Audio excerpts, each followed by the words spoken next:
Our story starts with Xion being told he is not just exiled from his party, but from life itself, right before his own teammates toss him off a massive cliff. He should have died from the fall, but he eventually wakes up down by a riverbank to find a girl named Sophia watching over him. She is a silver-haired traveler with sharp yellow eyes and a refined air that suggests she might be a noble girl in disguise. Xion notices an empty bottle near the campfire and realizes she used a rare elixir, a very expensive magical medicine, just to save a total stranger. He tries to warn her that being too kind to strangers might get her in trouble, but Sophia just gives him a serious look and says she expects payment. She jokes that since she couldn't catch any fish, she will just have to eat him instead, even giving him a little peace sign before revealing she is just kidding. Outside by the water, Xion tries to help her fish by using his special ability called craft, a rare talent that allows him to create anything as long as he has the materials. But as he holds his hand out, absolutely nothing happens. A dark look crosses his face as he realizes his skill really is gone, stolen by the very people he once called his friends. He explains to Sophia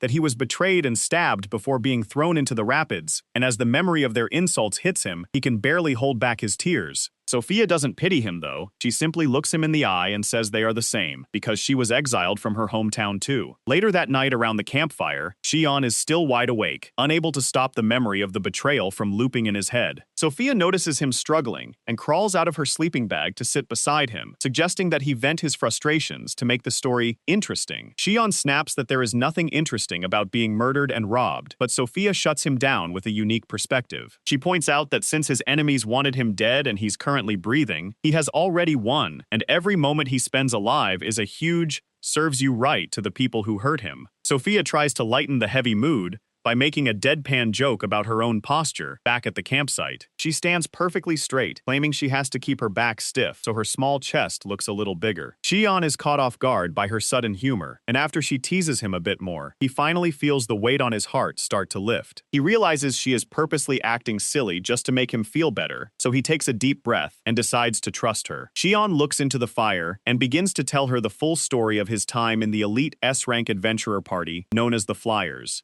Xion admits that while the Flyers were called an S-rank party, their actual combat skills were barely at the top of B rank. The only reason they reached the elite level was because of the overpowered equipment Xion made for them, boosting their stats far beyond their natural limits. He wasn't just born with this talent, he spent enough gold coins to buy a whole mansion on rare books just to master his craft skill. He describes making legendary items, like swords that can slice through dragon scales and shields that remain untouched by a dragon's strongest acid. Sophia is wide-eyed and leaning in, fascinated by his talent, but Xion's expression darkens as he gets to the part that hurts. He explains that his incredible skill was exactly what led to his downfall, as the party grew to resent him. During a camp at the mountain peak, the party leader Jake lured Xion away for a private talk, only to stab him with a skill-stealing dagger. This rare magic item ripped the craft ability right out of Xion's soul. As Xion lay bleeding, Jake mocked him for being a boring bookworm who was useless in a real fight, before finally tossing him off the cliff to die.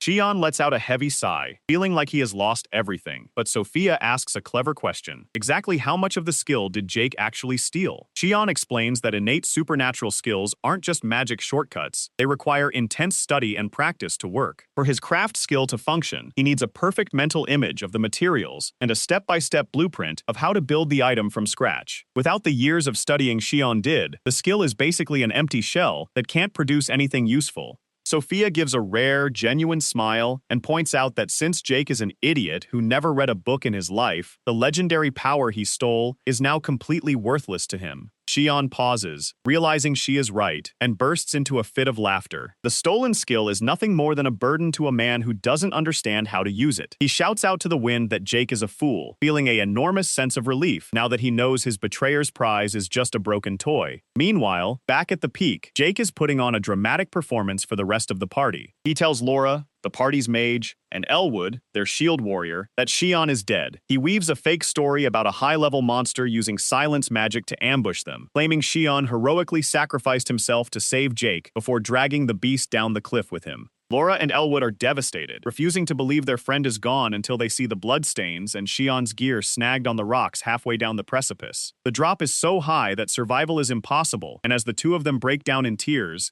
they have no idea the man they are mourning with is actually the murderer who pushed him. Jake's fake performance has completely fooled his teammates, and now it's time to claim the prize. By the next morning, while Laura and Elwood are still struggling to process Xion's death, Jake pulls out the skill-stealing dagger and spins a fresh lie, telling them this blade was actually Xion's legacy. He claims Xion created it just in case something happened, and that, right before falling to his death, Xion begged Jake to take his craft skill and lead the party to a peaceful life. Laura and Elwood are devastated, but they don't doubt their leader for a second. Jake even manages to recall a time when Xion mentioned wanting to open a workshop, and he uses that memory to convince them that their days of dangerous adventuring should be over. What he doesn't tell them is that he's always hated Xion for being a weakling who gave orders despite having no combat power, and more importantly, he's jealous of how close Xion was to Laura. By making Xion disappear, Jake plans to take the craft skill, the fame, and the girl all for himself. To finalize the theft, Jake stabs his own arm with the dagger, and the stolen craft skill officially transfers into his body. The magical blade crumbles into dust, leaving no evidence of the crime behind. Jake puts on his best grieving leader face and orders everyone to pack up for the 2-week hike back down the mountain. He tells them to focus on the future, where they'll be rich workshop owners, secretly thanking Xion for dying and handing him everything on a silver platter. Meanwhile, down by the riverbank, Xion is finally starting to recover thanks to Sophia's help. It's a quiet day's walk to the nearest town, and as they follow the water, Xion decides he's going to sell his remaining gear. It's all high-quality equipment he made himself, but he knows if he keeps wearing it, someone will recognize his work and realize he survived. Sophia suggests he should just report Jake to the Adventurers Guild for the crime, but Xion isn't so sure. The problem is that Jake is a powerful S-rank leader, and trying to arrest him would lead to a towering fight that would probably get their innocent teammates, Laura and Elwood, killed in the crossfire. Rather than causing a bloodbath, Xion decides it's better to let the world believe he's dead and start a new life far away. The only catch is that without his craft skill, he's lost his confidence. Even though Sophia insists his knowledge and technique are still there, Xion feels like a hollow version of the man he used to be. Since he's officially dead, Xion realizes he needs a new name to avoid detection. He suggests a couple of terrible, over-the-top names like Jabroga or Zanjuro, but Sophia shoots them down with a polite smile. After thinking for 5 minutes, Sophia suggests the name Shou, after one of her great ancestors. Xion likes the sound of it immediately, feeling like it fits his new beginning perfectly. Sophia jokingly says that since she gave him his new name,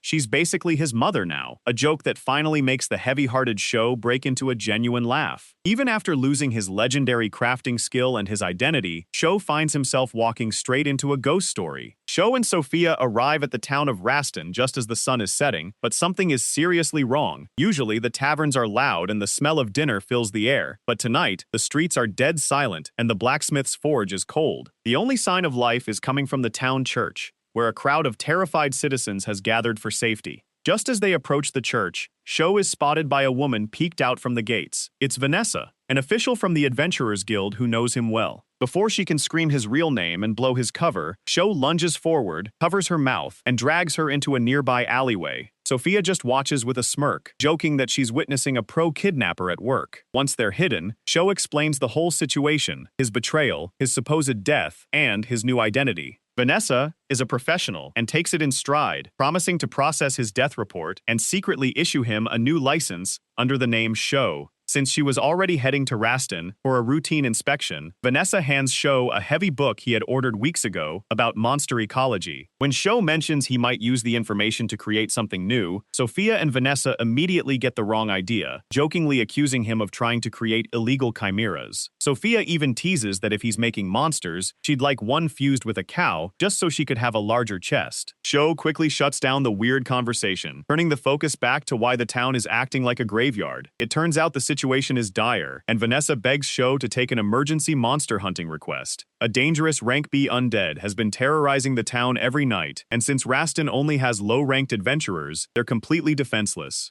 Sha knows his old party, the Flyers, will likely pass through here in about a week, and he wants to be long gone before they arrive. But looking at the frightened people huddled in the church, he can't bring himself to walk away. Sha, Sophia, and Vanessa start investigating and realize they're dealing with a ghost knight. It's a physical phantom that destroys houses and attacks anyone in its path, but because it's a ghost, normal weapons pass right through it. The ghost seems to be searching for a specific sword, and the trouble started the exact night a local blacksmith bought a rusty, broken blade for a few gold coins to melt down for scrap. The ghost has already shown up looking for it, but it went on a rampage because it didn't recognize the ruined hunk of junk as its own. Down in the town square, Sho examines the sword, and it's a total disaster, covered in thick rust, with a shattered hilt and a family crest that's almost completely corroded away. Since they don't have a high-level priest to purify the spirit, the ghost will just keep coming back forever unless it finds peace. Vanessa suggests just throwing the sword away, but Sho knows that would only make the ghost hunt down whoever touched it. Just as the situation seems hopeless, Sophia steps forward with a look of pure determination and declares that she is going to be the one to repair the legendary blade. Restoring a rusted hunk of metal to appease a restless spirit sounds like a suicide mission, but Sophia isn't backing down. Inside the workshop, the local blacksmith laughs at the idea, claiming no ordinary smith could ever restore such a corroded blade without knowing its original form. But Sophia isn't an ordinary girl. She sees the sword not as a weapon, but as a vessel for someone's precious, happy memories. As she talks about her passion for creating things to make people smile, it lights a fire in Sho, reminding him of why he loved crafting before his skills were stolen. When the blacksmith calls her attempt an insult, Sho snaps at him, demanding he never mock someone's genuine passion, and just like that, they've got a workspace and a chance.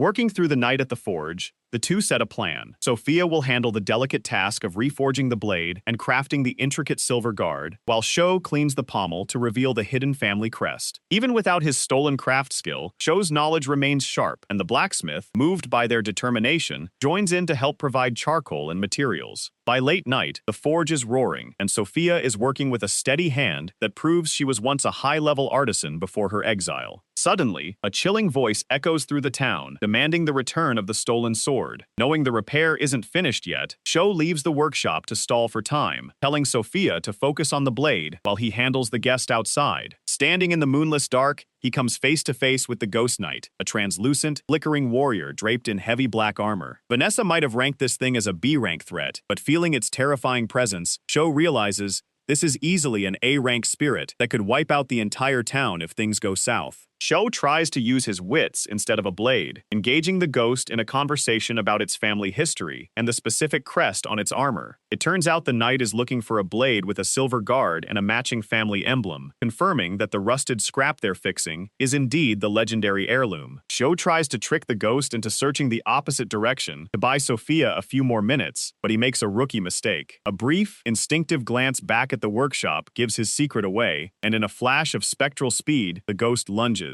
The force of the attack is giant, sending Sho flying backward until he hits the dirt hard. If it weren't for the custom armor he made for himself, that one hit would have been his end. But now, his chest plate is covered in deep cracks. Realizing he can't bluff his way out of this anymore, Sho picks himself up and looks the spirit dead in the eye. With no other choice left to buy time, he admits that they have the sword, and the only way to get it back is through him. The Ghost Knight isn't just a restless spirit, he's a powerhouse, and Sho is currently being used as a human ragdoll. Outside the workshop, Sho is sent flying by a hulking shockwave of spiritual energy, leaving his armor cracked and his mouth tasting like copper. Even though he's taking a beating, Sho stands his ground, telling the spirit that they aren't stealing the sword, they're restoring it to its former glory. The ghost doesn't want to hear it, furious that some random person is touching his sacred heirloom, and he blasts Sho again. Sho struggles to his feet, his gauntlets shattering under the pressure. Down in the alley, the ghost is inching closer to the workshop, and Sho realizes that if he doesn't do something, Sophia and the shop owner are as good as dead. Just as he considers telling them to run, the ghost grabs him and hurls him right through the workshop's front door. Sho crashes into the room amidst a shower of splintered wood, the impact leaving him paralyzed and struggling to breathe. Inside the workshop, the owner is screaming in terror, but Sho's eyes lock onto Sophia. Even with the chaos, she hasn't stopped working for a second, pouring every bit of her skill and passion into the cold metal. Seeing her look so beautiful and determined, Sho makes a choice. He isn't going to play the cautious adventurer anymore. He tells Sophia to finish the job no matter what, deciding that even if his life is at stake, he won't let an artisan's spirit be crushed. Back in the alley, the ghost drags Sho outside and lifts him by the throat, demanding to know why he's willing to die for a maybe. Sho chokes out that he trusts his artisan, the same way the ghost once trusted the smith who forged his own armor. This actually gets through to the spirit, who agrees to wait, but with a deadly catch. He slashes Sho's wrist, declaring he will wait only until Sho bleeds to death or the sun rises. Sho doesn't argue. He just leans into the ghost's grip and drifts into a half-conscious daze as his life slowly drips onto the cobblestones. Just before dawn, the workshop door opens, and Sophia walks out, cradling a gleaming blade in her arms. The moment the Ghost Knight sees the weapon, he drops Sho and takes the sword, holding it up to the moonlight in disbelief. It isn't just fixed, it's perfect. Sophia explains that she reconstructed the silver filigree by following a pattern her grandfather, Keith Shufiel, used to teach her. The ghost freezes at the name, revealing that Keith was the very man who made this sword for him a lifetime ago. With the sword back in his hand, the ghost's anger completely vanishes, replaced by a soft, glowing warmth. He explains that this blade wasn't just a weapon, it was a lucky charm that saw him through his marriage, the birth of his child, and a life full of color. As his form begins to fade into the morning light, he heals Sho's wounds and closes the gashes in his armor. The spirit leaves Sho with one final request, to take the blade to the Dibris Church in the Garbage territory of the Meikuri Kingdom, where his wife and child are buried. After the ghost vanishes into the night, the tension finally snaps, and Sophia collapses against the workshop wall in total exhaustion. Sho sits down beside her, offering a tired smile and thanking her for the hard work. Sophia admits that Sho is the first person outside of her own family who ever truly believed in her, even when things looked impossible. But while the ghost is gone, Sho now has a new mission that will take them straight into the heart of the Meikurie Kingdom. Sho just realized his big mouth might have accidentally landed him a fiancé when he only meant to hire a business partner. Back at the workshop, the conversation turns towards Sophia's past, and she reveals that she was officially exiled from the Meikurie Kingdom by the Blacksmith Guild. Meikurie is known as the Kingdom of Blacksmiths, a resource-rich island nation where the guild's word is law. Being kicked out means you can't buy materials or find work anywhere else. Sho realizes that Sophia was targeted simply because she's a woman who was more talented than the men running the show. When her father died and she was set to inherit his workshop, the guild couldn't stand the idea of a female mastersmith and threw her out to protect their own egos. Sho is visibly angry on her behalf, but he tells her to look at it as a serves them right situation. He explains that by tossing her aside, the guild actually gave her the chance to change the world by building a brand new industry at his side. In the heat of the moment, Sho looks her in the eye and tells her he's fallen for her, meaning he's in love with her talent and passion. However, he phrases it so poorly that it sounds like a literal romantic confession, especially when he adds that he wants to walk together with her forever. Sophia turns bright red, her yellow eyes shimmering with tears, and after taking 3 deep breaths, she shyly accepts his proposal. The next morning, back at the inn, Sho wakes up and immediately wants to bury his head in the sand. He realizes he sounded like a total creep who was pressuring a jobless girl into marriage just to get her to work for him. Determined to fix the misunderstanding, he steps out of his room, only to run right into Sophia, who is still acting incredibly bashful. He awkwardly invites her to lunch to talk things over, using money he borrowed from his old friend Vanessa until his quest reward comes through. Downstairs in the tavern, the atmosphere is heavy with tension as Sho tries to find a way to take back his words without hurting her feelings. As they sit at a table waiting for food, Sho tries to explain himself, but his brain short-circuits again. Instead of being professional, he starts listing off all the things he actually likes about her, calling her cute, intelligent, and captivating when she smiles. A passing waitress hears the whole thing and tells him to keep up the good work, leaving Sho mortified while the tavern owner watches them with a huge grin. He finally manages to spit out the truth, that he was asking for a professional partnership, not a romantic relationship, and he doesn't want to use a job as bait for her affection. Sophia's face falls slightly, and she admits that she actually wouldn't have minded dating him since she thinks he's a wonderful person. Sho, completely missing the genuine look in her eyes, laughs it off and assumes she's just telling a joke to lighten the mood. Sophia lets out a long, quiet sigh and forces a smile, playing along with the just kidding act even though the air between them has become even more complicated than before. With the romantic misunderstanding technically cleared, Sho finally shifts the conversation to the real reason they need to head to the Meikurie Kingdom, returning the Ghost Knight's sword. Most people think mass-producing high-quality magic gear is impossible, but Sho has a plan to change the world forever. At the inn, he explains his vision to Sophia, describing a way to make thousands of perfect items in a single day using hardened monster resin. Sophia is absolutely hooked, praising his genius, but Sho humbly admits the idea might actually come from memories of his past life. They realize that to make this dream a reality, they'll need their own land and at least one A-rank mage to power the machinery, which is going to cost a fortune in gold coins. As they talk, Sho's eyes actually start to water because he's finally found someone who takes his crafting seriously, unlike his old party who always treated his passion like a boring hobby. Later that evening, Vanessa drops by the inn to deliver the reward for the Ghost Knight quest. Because the mission was re-rated as A rank, the payout is vast, and it even includes an insurance payout for the death of his old identity. Sho is surprised to learn that the Adventurer Guild even has insurance, but he's just happy to have enough gold coins to pay Vanessa back for her earlier help. With the money sorted, Sho tells Sophia that their next stop is the Mercenary Kingdom to return the Ghost Knight's sword to his family grave. He offers to go alone since Sophia was exiled from that kingdom, but she firmly refuses to be left behind, telling him that she wants to walk by his side no matter what. Meanwhile, on the road back from the mountains, the Flyers are in a somber mood. Laura and Elwood can't shake the feeling that Sho might still be alive, remembering how his quick thinking saved them from a deadly S-rank Earth Dragon back when they were only B-rank adventurers. Jake, the man who actually pushed Sho off the cliff, gets visibly annoyed and snaps at them to stop living in a fantasy. He insists that Sho is dead and gone, but he's clearly rattled by how much his comrades still look up to the man he betrayed.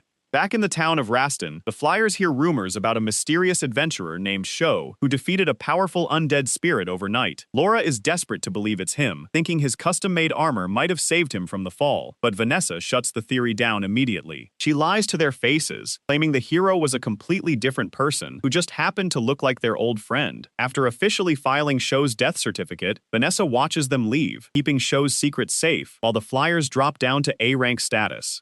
Jake decides it's time to show off the craft skill he stole from Sho inside a private room. He pulls a piece of rare ore from his bag and tries to transform it into a knife, expecting to create a masterpiece. Instead, the metal warps into a jagged, blunt piece of junk that looks like a total failure. When Elwood tells him to stop wasting materials, Jake explodes in a fit of rage, realizes that he has the skill but none of the talent to use it, and he's convinced Sho's ghost is laughing at him from the grave. Sho has a vision for a revolutionary new industry, but there is just one tiny, million gold coin problem. He is completely broke. For the past 2 months, Sho and Sophia have been slowly traveling toward the Mercenary Kingdom, taking constant detours to gather monster waste and resin for their research. While most girls would hate digging through monster nests, Sophia is having the time of her life, using their findings to design complex new machinery. The only catch is that their new tech requires high-level magic circuits that only an A-rank mage can create, and those professionals charge way more than a couple of wandering travelers can afford. On the road to the port town of Diston, Sophia sighs about their empty pockets for the 4th time today, suggesting that Sho might have to pick up adventuring jobs again just to pay the bills. To save money, she playfully suggests they start sharing a single room at inns. Xiao's heart skips a beat as he imagines the possibilities, but before he can get too flustered, Sophia laughs and calls him a creep for actually considering it. It's all lighthearted teasing, but as they reach the crowded gates of the port town, their playful mood is interrupted by a sudden, loud confrontation. Right in the middle of the street, a dark elf woman with a messy ponytail and revealing mage robes blocks their path, standing with her legs apart and a desperate look in her eyes. She ignores the stares of the crowd and screams at the top of her lungs, asking if there is a craftsman anywhere in the area. When most people just walk away from the crazy lady, Sophia steps forward and offers her help. The dark elf's face lights up with pure joy for exactly 1 second before her stomach lets out a thunderous growl and she faints dead away on the pavement. Later, at a local restaurant, the woman introduces herself as Noelle and proceeds to inhale enough food for 5 people. Once she's finally full, she explains that she's an A-rank mage who was hired by an inventor and a craftsman to build a device for a major shipping company. She did her part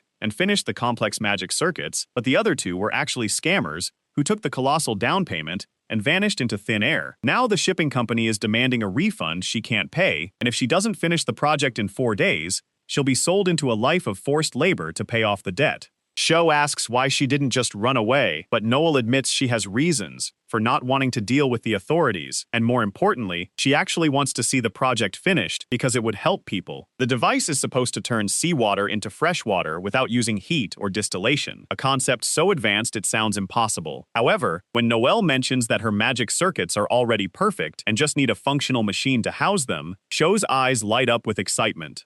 This is exactly the opportunity Sho and Sophia have been looking for. Not only is Noel the A-rank mage they desperately need for their own business, but the challenge of creating a brand new type of technology is too tempting to pass up. Sho realizes that building things is the best way to create happiness, and he isn't about to let a talented mage become a slave over a scam. With a grin, Sho tells Noel to stop worrying because he and Sophia are going to help her finish the impossible machine. The impossible machine isn't just broken, it's a ticking time bomb, and someone is actively sabotaging the project to ensure Noel's downfall. At an old warehouse by the pier, Sho and his partner Sophia finally get a look at the device. It's a strange setup with a barrel-sized tank and 3 pillars connected by pipes, designed to filter seawater into fresh water. While Sophia wonders how simple sand and pebbles could ever remove salt, Noel explains that her real secret is a complex magic circuit inside the 3rd pillar. This circuit creates a microscopic magic membrane that lets water through while blocking every single grain of salt, a level of high-rank magic that leaves even a former S-rank adventurer like Sho genuinely impressed.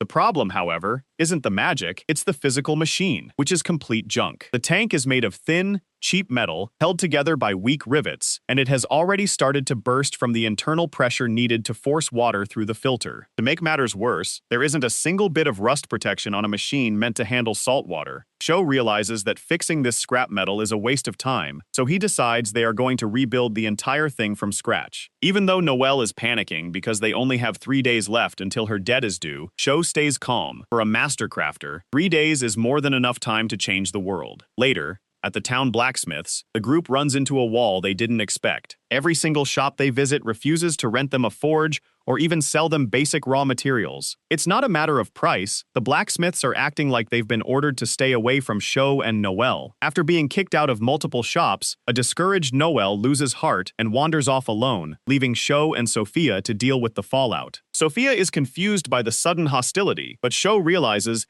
they are being watched and decides to confront the shadow following them through the streets. In the shadows of a shop, Sho corners a well-dressed man who doesn't even try to hide his smug grin. The man admits that he's the one pulling the strings, having bribed every craftsman in town to block Sho's progress. He offers Sho a mountain of gold coins to simply walk away and let the project fail, revealing that he wants Noelle to lose her freedom so she can be taken to a more suitable place. He mocks Sho, claiming that without a workshop or materials, failure is inevitable. Sho doesn't just reject the bribe, he looks the man in the eye and warns him never to insult his craft again, realizing that the conspiracy against Noel goes much deeper than a simple debt. Sho and Sophia head back to the warehouse to find Noel slumped over her broken machine, looking just as defeated as Sho was the day his skills were stolen. She's shocked they even returned, admitting that usually, as soon as the sabotage starts, everyone abandons her. Sophia sits right beside her and promises they aren't going anywhere, finally giving the dark elf the courage to explain why she's being hunted. It turns out Noel is a graduate of the elite Rohandor Empire Magic Academy, a place that trains mages for the Imperial military. She isn't a criminal or a deserter, but she is the obsession of the Academy director's grandson. He's been using his family's immense influence to ruin her jobs and isolate her, all to force her into a corner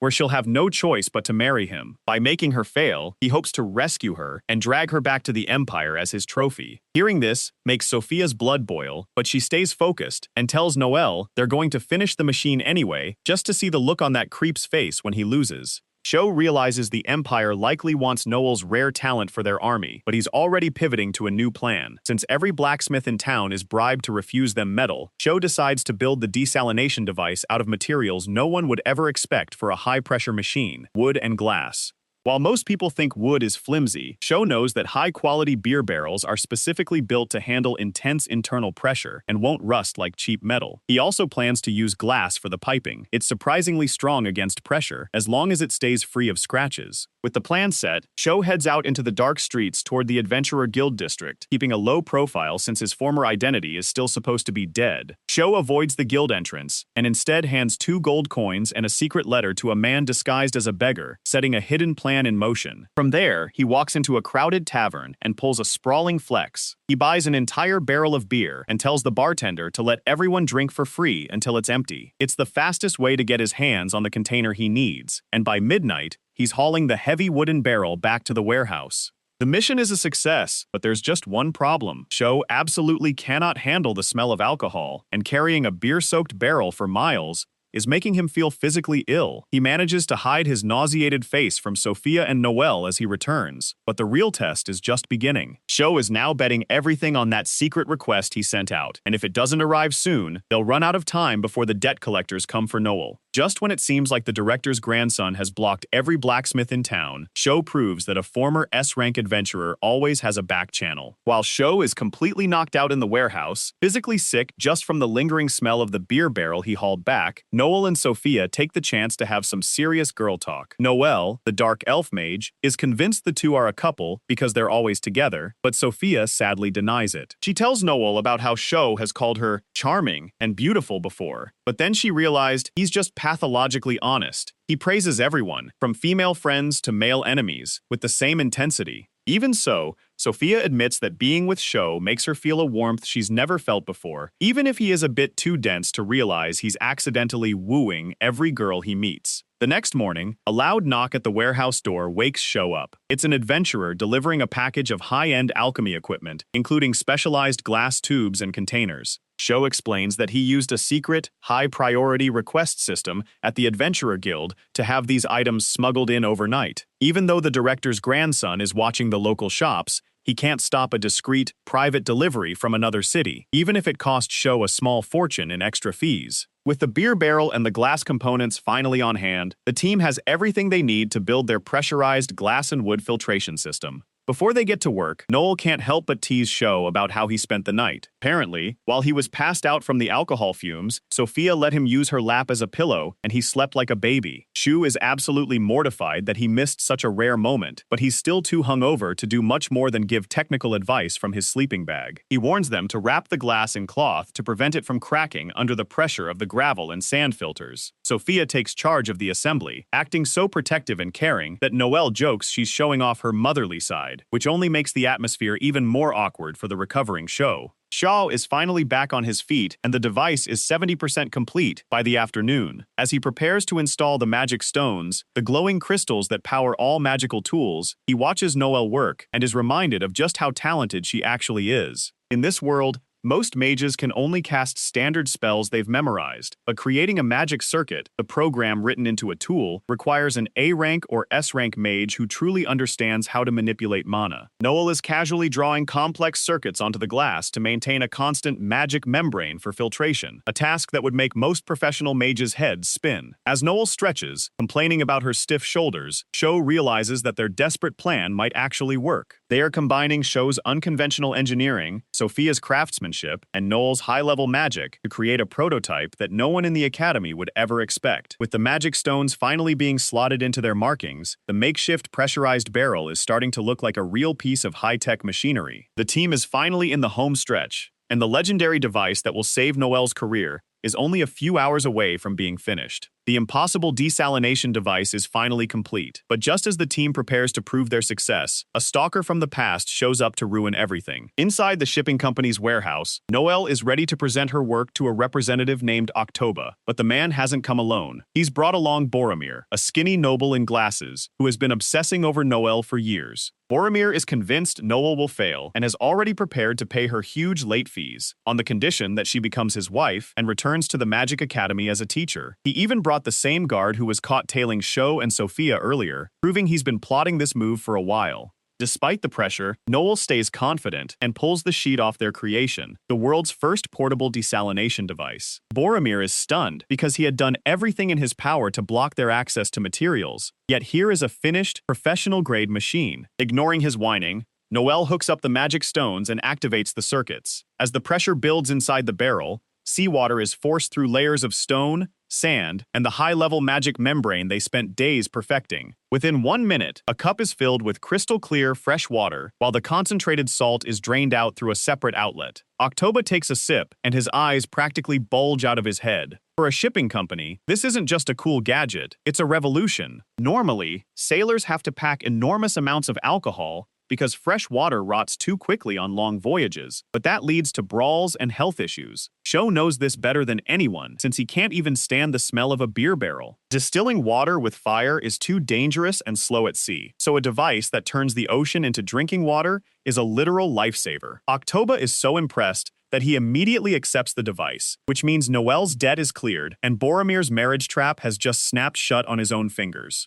Refusing to accept defeat, Boromir throws a tantrum and demands to inspect the barrel, convinced it's a magic trick. Down by the machine, he even drinks a handful of the source water just to check, only to immediately spit it out because it is, unsurprisingly, disgusting salt water. As he continues to scream that Noelle is wasting her life on worthless junk, Sho finally steps in. He looks the noble in the eye and asks how he can claim to love someone while calling their hard-earned passion worthless. Sho points out that Noel's real beauty isn't just her talent, but her heart, like how she refuses to change out of her flashy mage clothes just so people who need magical help can easily find her. Noel turns bright red as Sho continues his list of her good traits, while Boromir starts to crumble under the weight of his own selfishness. The noble finally admits that he fell for Noelle back at the academy when she was the only one patient enough to teach him magic theory and protect him from bullies. Sho calmly explains that the woman he fell for is the exact same person standing in front of him now, a mage who works her fingers to the bone to help others. Realizing he's been trying to destroy the very thing he loved about her, Boromir breaks down, apologizes for his schemes, and asks for a second chance. Noel gives him a sweet, beaming smile and tells him there is absolutely no way that's ever happening. Noelle is so fed up with Boromir's constant badgering that she decides to drop a towering lie just to get him to leave her alone. She tells him she's already engaged to someone he could never hope to beat, and when the noble starts looking for a culprit, he immediately locks eyes with Sho. Seeing an opportunity, Noel grabs Sho's arm and clings to him to sell the performance. Sho is completely stunned, but he decides to play along, awkwardly confirming that he is indeed her fiancé. Boromir loses his mind, crying that he'll become a better man to win her back, before sprinting away at full speed. With the noble gone, Sophia immediately steps in and pulls Noelle off of Sho, looking pretty unhappy about the close contact. Noelle just laughs it off, teasingly telling Sophia that after all the help she's received, she might actually be starting to like Sho for real. Before they can leave the area, Boromir's lead guard, Alan, approaches them. Instead of starting a fight, he offers a sincere apology for doubting their work earlier. He hands Sho a contact card for the Lohandor Magic Academy, suggesting they keep in touch for mutual benefit. Sho appreciates the honesty and takes the card, knowing a connection to the Empire's best mages could be useful later. Later that night at a tavern, the group celebrates their successful job. Noel is already 5 beers in and totally buzzed, while Sophia is quietly swaying after some sweet fruit wine. Noel feels bad that the reward wasn't higher since she had to pay off her old debts, but Sho tells her that the gold wasn't the point. He then looks Noel in the eye and tells her that he genuinely wants her, which causes the dark elf to completely freak out. She thinks he's proposing a romantic night together, but Sho quickly clarifies that he just needs her magic skills for his next big invention. Noelle is equal parts embarrassed and annoyed by the misunderstanding, but she agrees to join his team anyway out of gratitude. She admits that if he says the work is going to be interesting, she's willing to put her faith in him. With a new companion officially recruited, the tension finally fades as the alcohol takes its toll. The night ends with a sleepy Sophia drifting off right on Sho's shoulder, leaving the details of their next world-changing project for the morning. The desalination device is such a giant hit that a major shipping company offers to buy the patent on the spot. Back at the inn, Noelle is glowing after Octoba, the representative for the company, bursts in to secure the rights for mass production. While she could have opted for long-term royalties, Noelle chooses a hulking lump sum of gold coins instead. She realizes that while Sho and Sophia have the talent to build incredible things, Sho and his partner completely forgot that a world-changing project needs a real workshop and a lot of expensive materials. Sho and Sophia can only bow their heads in shame, realizing they were so caught up in the excitement of inventing that they totally ignored the business side of things. Later that morning, the group heads out to the market for some last-minute shopping before their afternoon boat to the Maikuri Kingdom. Noelle is a stunningly beautiful dark elf, and because her outfit is a bit flashy, she keeps getting bothered by guys on the street. To stop the unwanted attention, she links arms with Sho, who agrees to act as her shield. What he doesn't notice is that Sophia has, without warning, stopped walking, looking at them with a cold, unreadable expression. She abruptly tells the two of them to keep shopping while she goes to run her own errand, setting a meeting time for noon at the Fountain Square. Sho waits nervously, wondering if he somehow upset his partner, at the fountain square. When Sophia finally arrives, he is completely stunned by her transformation. She is wearing a stylish white blouse, a blue ribbon in her silver hair, and a high-waisted skirt that makes her look like a total angel. Sophia teases him by clinging to his arm and asking if he has fallen for her all over again, clearly having felt a bit jealous of Noelle earlier. The group shares a quick laugh before heading to the docks, officially leaving the port town of Diston behind as they set sail for their next adventure. Meanwhile, in the city of Ringleben, things are not going nearly as well for the Flyers. Jake has spent every last gold coin the party had, and even took out vast loans, to buy a private workshop. He is convinced that he can just use his stolen craft skill to make high-end gear and pay the debt off instantly. Laura and Elwood are horrified by his recklessness, especially since they didn't even know they were broke until he showed them the keys to the building. Jake claims he is the leader, and his word is law, promising them that they will all be rich soon. Within the new workshop, Jake tries to forge a sword to prove his talent, but the result is barely as good as a cheap blade from a common blacksmith. When he tries to make a gauntlet for Elwood, it turns out to be a useless piece of scrap metal that is too small to even fit a human hand. Elwood suspects the skill only works for items the user actually understands how to build, but Jake is too arrogant to listen, insisting he just needs to get used to the power. Just like that, the party is forced to keep working dangerous adventurer jobs just to pay the interest on a workshop they can't even use. Jake is finding out the hard way that having a high-tier skill doesn't mean anything if you don't have the brains to use it. Inside his new workshop in Ringleben, he's throwing a tantrum because he spent a whole week cranking out dozens of swords that absolutely nobody wants to buy. Using his stolen craft skill, he can finish work much faster than a normal blacksmith, but since he doesn't actually understand the fundamentals of forging, the quality is bottom tier. Every weapon shop owner he visits takes one look at his masterpieces and laughs him out of the building. What Jake doesn't realize is that he's set up shop in the city's high-end district, where customers only want the best, not the low-grade scrap he's producing. Instead of fixing his technique, Jake convinces himself that the Craftsman Guild is secretly sabotaging him because they're afraid of his talent. His companions, Elwood and Laura, are exhausted and point out that they have a colossal debt to pay, so the party is forced to go back to monster hunting just to cover the interest. But as soon as they earn some gold, Jake does something even stupider. He takes out another loan to renovate the workshop into a retail store, leaving his teammates speechless at his financial suicide. Meanwhile, Sho, Sophia, and Noel finally arrive in the mercenary kingdom, but they immediately hit a snag. At a tavern in a port town, they learn that the Garbage family territory they were looking for was seized by the government and is now ruled by a man named Hilston. Sho is also a bit disappointed because the journey is long, and Sophia has swapped her stylish new outfit for her practical, boring travel gear. Still, they press on for a week until they reach the Debris Church to fulfill their promise to the Ghost Knight. Inside the quiet church, they meet a woman named Alicia Garbage, a knight with striking golden hair and a gaze that's seen plenty of combat. When Sho unwraps the Ghost Knight's blade, Alicia recognizes it at once as her grandfather's lost sword. Sho and Sophia carefully treat the weapon to prevent rust and place it in the family tomb, finally completing their mission for the undead spirit. Alicia is deeply moved, but she's also completely broke. Her family lost everything when their land was taken, and she can barely afford to keep her few remaining servants fed. Back in the church's small reception room, Alicia asks about their future plans, and Sho mentions they are looking for a place to build a workshop. When Sophia nervously reveals her family name is Shufiel, Alicia is stunned, recognizing it as a famous line of artisans who were exiled from the guilds. Noelle doesn't let the exiled label bring them down, though, proudly declaring that they are developing world-changing technology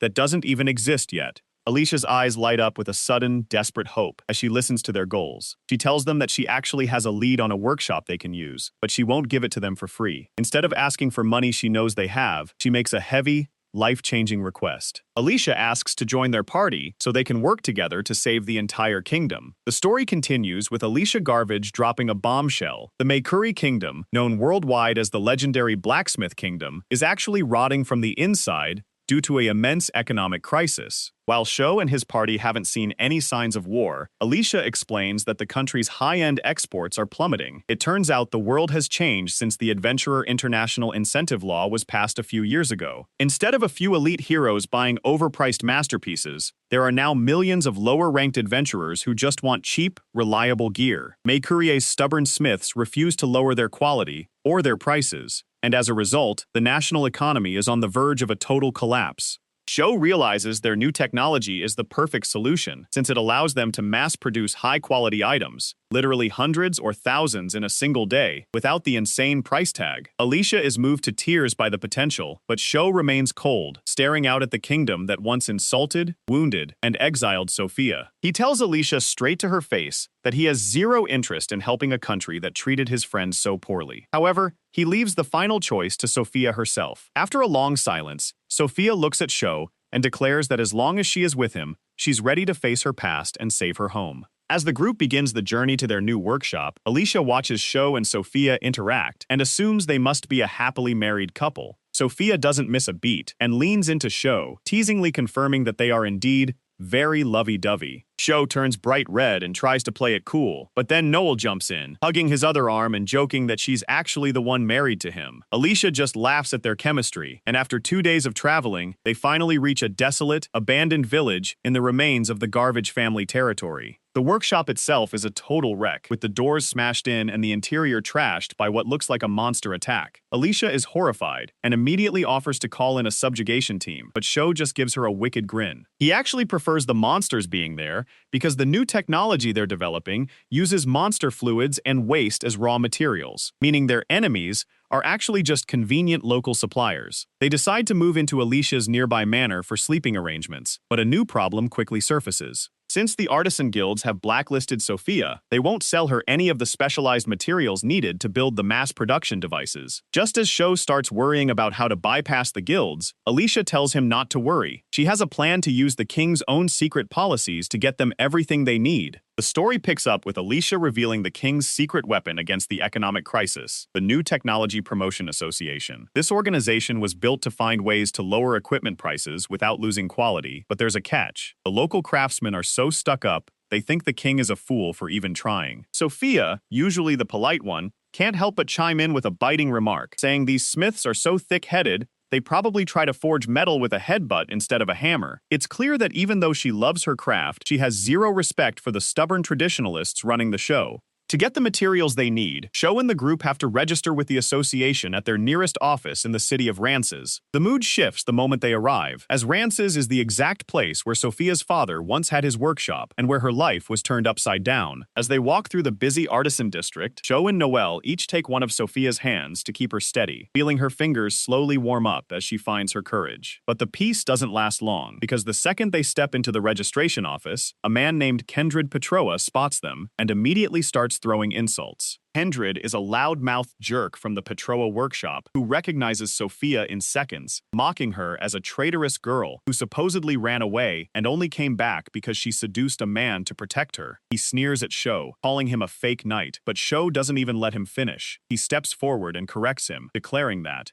he was the one who chased after Sophia because her talent and passion are world-class. Sho tells the bully that if he has a problem with Sophia being there, he can take it up with him directly. Instead of just getting angry, Sho pulls a classic pro-adventurer move by analyzing Kendrid's gear. He points out that Kendrid is wearing dragon scale and using tools made of adamant, rarities that prove he's actually a top-tier craftsman. Sho admits the man has incredible skill, but asks why a master like him wastes his time looking down on others instead of helping the next generation. Stunned that a nobody recognized his high-level craftsmanship, Kendrid mumbles a half-hearted threat and storms out of the building. With the bully gone, a tearful Sophia leans into Sho's chest, thanking him for standing up for her. Back at the Garbage Manor, the team spends the next 5 days in a whirlwind of activity, repairing the workshop and designing magical circuits. But Sho is struggling to focus because he's stuck in his own head about something Sophia told him earlier. While visiting her family's grave, she confessed that she's currently in love with someone. Sho, feeling a sharp pang of jealousy, assumes she's talking about some old flame from her hometown. He tries to be supportive, even though it's killing him inside, while Sophia teasingly mentions that the man she loves is a bit difficult and hasn't realized how lucky he is yet. While Sho is busy moping over his supposed love rival, Alicia returns from a private investigation into Sophia's past, and the details are heartbreaking. It turns out the Artisan Guild didn't just exile Sophia, they tortured her psychologically. After her father died, the other other smiths sabotaged her work, poured acid on her family heirlooms, and spread lies to steal her customers. When she finally begged the guild leader for help, he laughed in her face, told her women shouldn't be smiths, and suggested she'd be better off just selling her body to a rich man. Joe stands in the warehouse, his fists clenched tight as the sheer weight of Sophia's suffering sinks in. He realizes his petty jealousy about her crush was a waste of time compared to the injustice she's endured for years. Alicia notes that the guild leader is likely the one who orchestrated the whole thing, and many of Sophia's former customers were funneled directly to Kendred's workshop. Fueled by a new sense of purpose,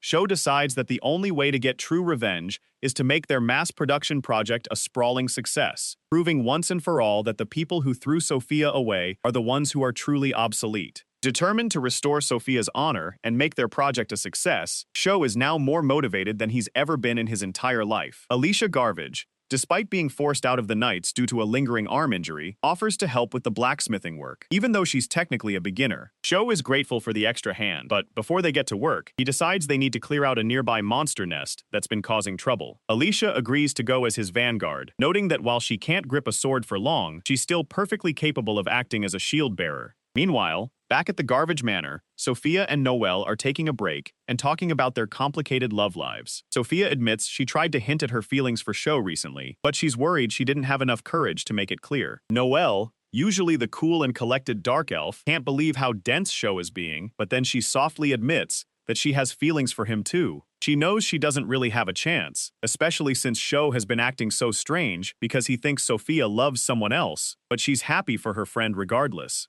Just as the two women are bonding over their shared crush, Sho abruptly bursts into the room with a look of absolute fire in his eyes. Without a second of hesitation, he shouts at the top of his lungs that he loves Sophia and that even if she loves someone else, he is going to make her the happiest woman in the world no matter what. Before anyone can even process what just happened, he turns on his heel and sprints out the door to go hunt monsters, leaving Sophia and Noelle frozen in shock. Alicia, who was chasing after him, can only offer a tired apology for Sho's sudden outburst, though she later suggests the three girls should probably go out for drinks tonight to deal with the chaos. A few minutes later, the adrenaline finally wears off, and Sho finds himself deep inside a dark cave, cringing at his own impulsive confession. He realizes how embarrassing he must have looked, but Alicia tells him to get his head in the game because they're officially in monster territory. As they push deeper, they notice a strange breeze, suggesting this cave might have a second entrance that nobody knew about. They've managed to avoid most of the smaller threats, but the deeper they go, the more they realize this cave has its own entire ecosystem hidden away from the world.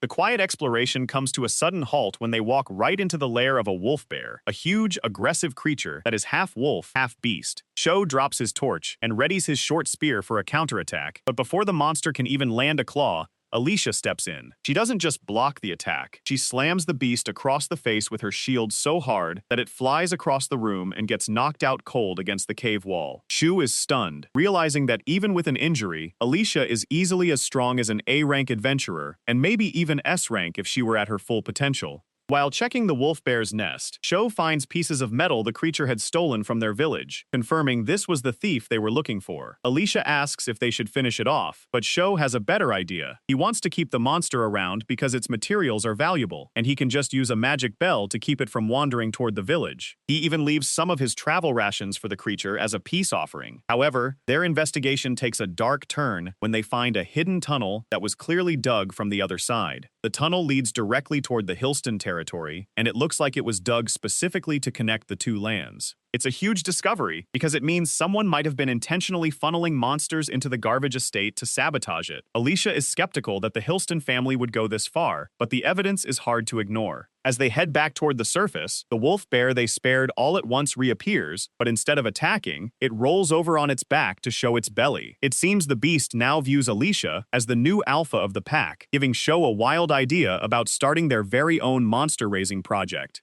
The story continues with Sho dropping a major bombshell. He wants to start a monster ranch. He explains that they're going to need an enormous amount of rare materials soon, and it's way too inefficient to go hunting in caves every time they need a specific drop. His solution is simple. Why not just raise the monsters like livestock? Alicia is completely caught off guard, but Sho isn't just asking for her land. He's asking for her strength. He tells her that taming wild beasts requires someone with real power and a kind heart, and since she's already shown she can win over a wolf bear, she's the only person he trusts with the job.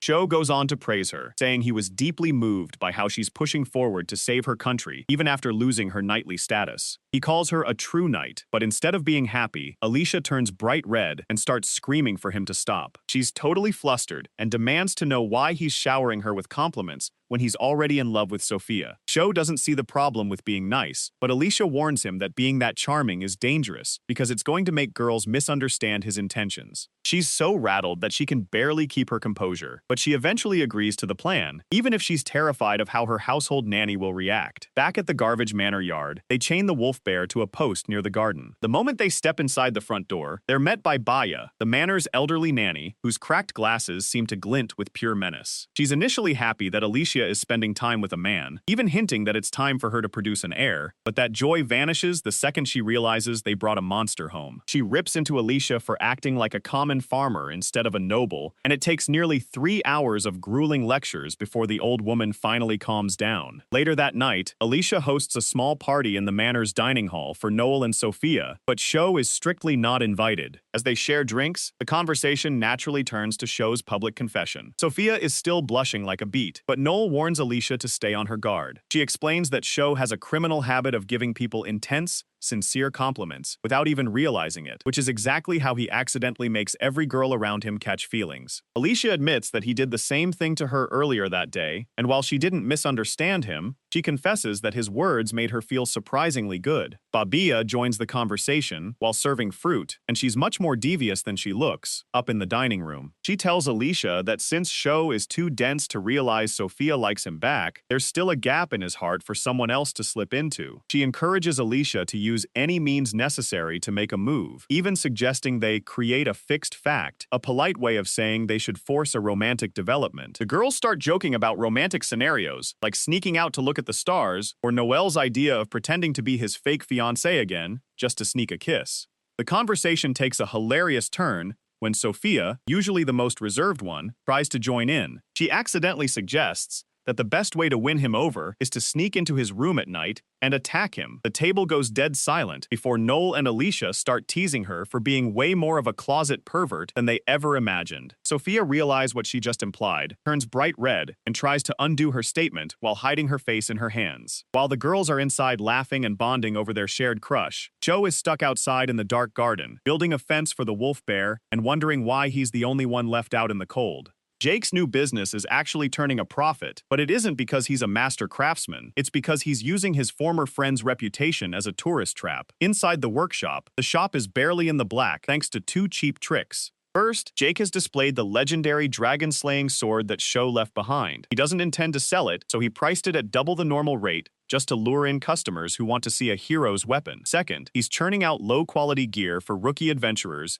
using his craft skill. While the quality is questionable, it's fast and cheap, making him the only option for beginners with small wallets. Success goes straight to Jake's head, and while his warrior Elwood is busy training, Jake spends his days drowning in alcohol. He claims the booze helps him work, but his luck is about to run out. One afternoon, a furious customer storms into the shop, demanding his money back after his new adamantite sword snapped in half during a raid. The failure didn't just cost the man a quest. 2 of his teammates were severely injured, and one is currently fighting for his life. Instead of apologizing, Jake insults the man, calling him a third-rate swordsman who doesn't know how to handle high-end gear. The situation escalates until Elwood steps out from the back of the shop. Seeing the desperation in the man's eyes, Elwood grabs the shop's earnings and hands them over so the man can pay for a healer. Jake is livid that his partner stole from him, but the real blow comes a few days later when the Craftsman Guild steps in. They hit Jake with a towering fine, explaining that adamantite is naturally brittle and requires specific techniques to make it flexible, techniques Jake never bothered to learn. To pay the fine and avoid being kicked out of the guild, Jake is forced to use the dragon-slaying sword as collateral for a giant loan. Desperate to get the legendary sword back, Jake drags his party, the Flyers, out on a high-paying A-rank quest. But months of drinking and laziness have turned his body into a wreck. He's too slow to react, leading to a disastrous failure that leaves him poisoned and bedridden for weeks. Because he can't complete the job, he misses his payment deadline, and the debt collectors officially seize the dragon-slaying sword. Jake has lost the last piece of Cho's legacy, and he's too busy throwing a tantrum to realize that Elwood has been watching him with growing disgust. What Jake didn't know is that while he was drinking, Elwood was secretly studying. Back when the workshop first opened, Elwood asked the party's mage, Laura, to teach him how to read and write. He spent every spare moment poring over 3 books Sho had left behind, rare texts on the true art of blacksmithing. While Jake relied on a cheat skill, Elwood was waking up at dawn to train, practicing smithing in the afternoon, and studying at night. He realized that Sho wasn't just talented, he was a dedicated genius who truly loved the craft.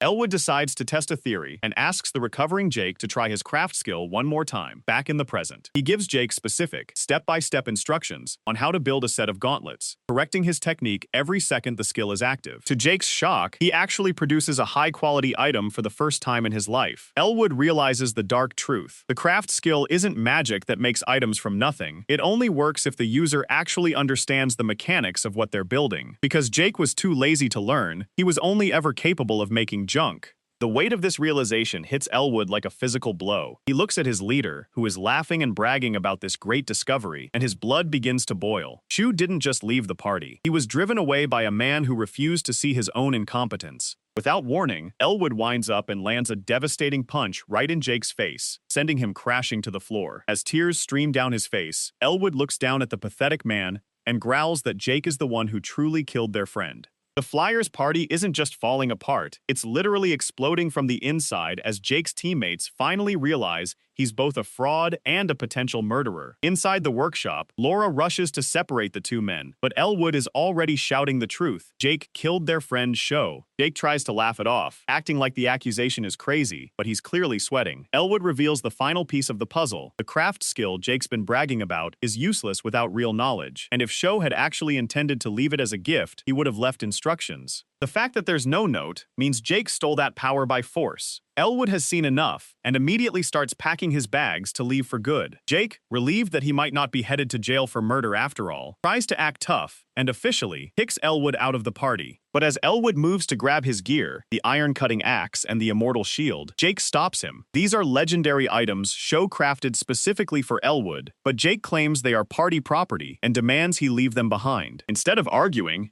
Elwood just scoffs and tosses the immortal shield at Jake's feet. He tells his former leader to stare at the shield and finally realize just how much better Sho was than him before walking out the door. Now that they're alone, Jake actually thinks he's won. He tries to comfort a crying Laura, telling her that they don't need anyone else because he did all of this for her. He confesses that he's loved her since they were kids and only started this scam of a business to make her happy. But instead of a romantic moment, Laura looks at him with pure disgust. She reveals that she only stayed in the party to babysit his temper and keep the group together. Now that she sees he's become a total monster, she officially declares the Flyers are disbanded and leaves Jake standing alone in his empty shop. Left with nothing, Jake absolutely loses it. He grabs his own mass-produced swords and starts hacking away at his shop counters and shelves in a blind rage. He even tries to strike the armor Sho made for him, but his low-quality swords just snap in half against Sho's superior work. As he catches his breath, he sees his reflection in the immortal shield and sees a pathetic, out-of-shape man who can't even make a decent blade. He finally admits the truth to himself. Sho was the only reason he ever became an S-rank hero, and without his friend to fix his mistakes, Jake is absolutely nothing. 3 months pass in a flash, and Sho has completely transformed his new workshop at the Garbage Manor. He's spent every waking moment repairing the building, gathering materials, and building something the world has never seen before. Standing in front of a long, complex machine, Sho takes a deep breath and looks at his team, Sophia, Noel, and Alicia, who are all visibly nervous. Noel, the dark elf mage, is especially worried about a bug, a term mages use for errors in mana circuits that look like a piece of the spell was eaten by a moth. Alicia, however, is just excited to see if the new materials she's been collecting from her pet wolf bear, Marin, will actually work. Within the workshop, Sho flips the switch, and the machine hums with a deep, heavy vibration. Mana swirls inside a thick cylinder, pulling in tiny grains of the new material extracted from monster secretions. As the machine heats up, the material melts into a liquid that Sho realizes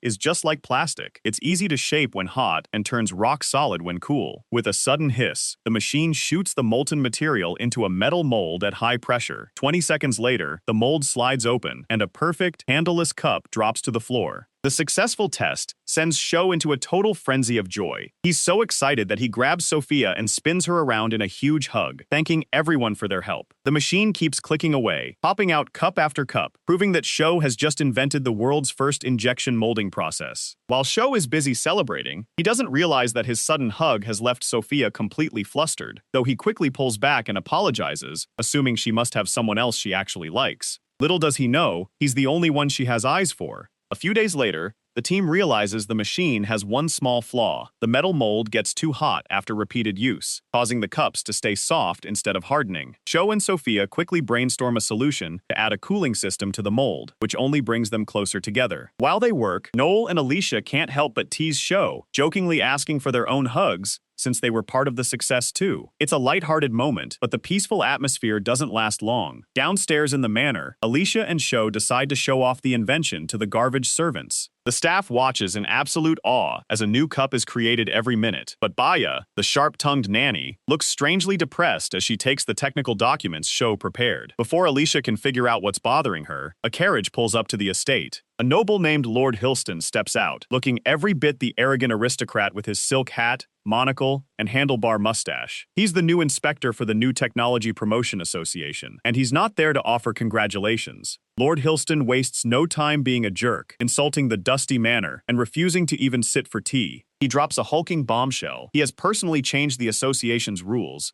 slashing Sho and Alicia's development deadline from 2 years down to just 3 months. If they can't produce a viable export product by then, he'll strip them of their official status and funding. As he turns to leave, he lets out a chilling laugh and asks Alicia if she's been having any monster trouble lately. It's a clear threat that he intends to sabotage their work with more than just paperwork, and as he disappears, the team is left with a vast target on their backs.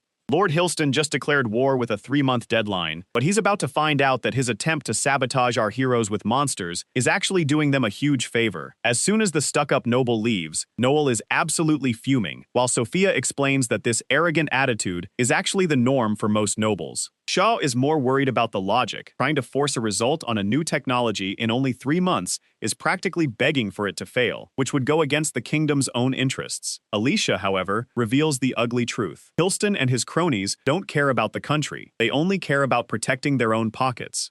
Inside the manor, Alicia explains that there is a deep-seated corruption between the old guard nobles and traditional artisans. The nobles make sure the artisans get all the business, and in return, the artisans kick back a portion of the profits as gifts. Sophia's father was one of the few who refused to play this game, which is exactly why her family was targeted after he passed away. Alicia was originally supposed to be the inspector for the New Technology Association to stop this exact kind of bribery, but the monster attack that injured her arm was likely a setup by Hilston to get her out of the way. What Hilston doesn't realize is that by sending more monsters to harass the territory, he's just delivering free raw materials for Show's manufacturing machine. Later, in the study, the team gathers around a blackboard to map out a survival plan. Show breaks it down into 5 urgent tasks. They need a new product idea small enough for the current machine, the right materials, a new mold, proof of mass production, and a way to sell it. That last one is the trickiest. Since Hilston is the inspector, he'll definitely try to fail them during the official review. Show decides they need to build hype with the public first, making it impossible for the association to ignore their success. They start brainstorming ideas like food containers, accessories, or even miniature models, but none of them feel like the big hit they need to save the territory.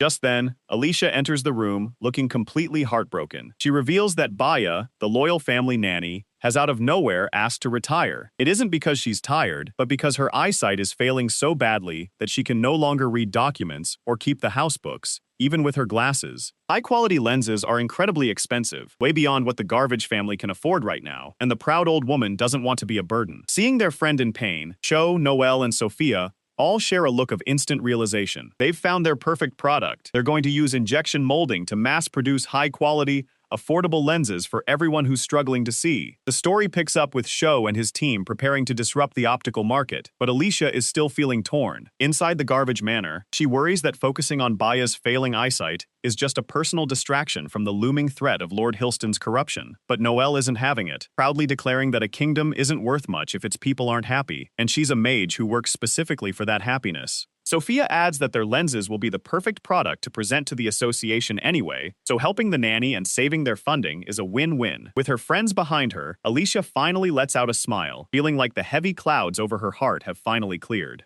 Later that day, Cho decides to head to Lances City immediately to start networking. He's already thinking 3 steps ahead about potential clients, mentioning Boromir from the Magic Academy, since old professors and struggling students often need affordable glasses, and Octobar from the Sarnshmaim Shipping Company for telescope lenses. Sophia is fired up too, promising to handle the complex mold designs so they can produce lenses for both nearsighted and far-sighted people. Seeing the burning heart passion in her eyes, Cho realizes that their very first product is going to be something special. Cho and Sophia sit close together as he works on his outreach on the carriage ride to Lances. He writes letters to 3 key contacts: Alan at the Lohandor Magic Academy, Octobar at the Shipping Company, and Vanessa at the Adventurer Guild. Since Sho is still a nobody to the public, despite his past as an S-rank adventurer, he's relying on these few connections to get their foot in the door. Between letters, the two of them pore over their research book, hunting for monster materials, like the light, milky white substance from a wolf bear that might be clear and durable enough for their injection molding process. As they lean over the book, the warmth between them brings back memories of their early days traveling alone. Cho finally gathers the courage to come clean, admitting he's liked Sophia as more than just a partner for a long time. He confesses he only stayed quiet because he didn't want to look like he was pressuring her into a relationship just because he was the one offering her a job. Sophia playfully scolds him for making her wait so long, but she admits she's happy he finally said it, even if things felt a bit awkward between them for a while. Once they arrive in Lances, Cho sends his letters via high-speed adventurer couriers to ensure they arrive within days.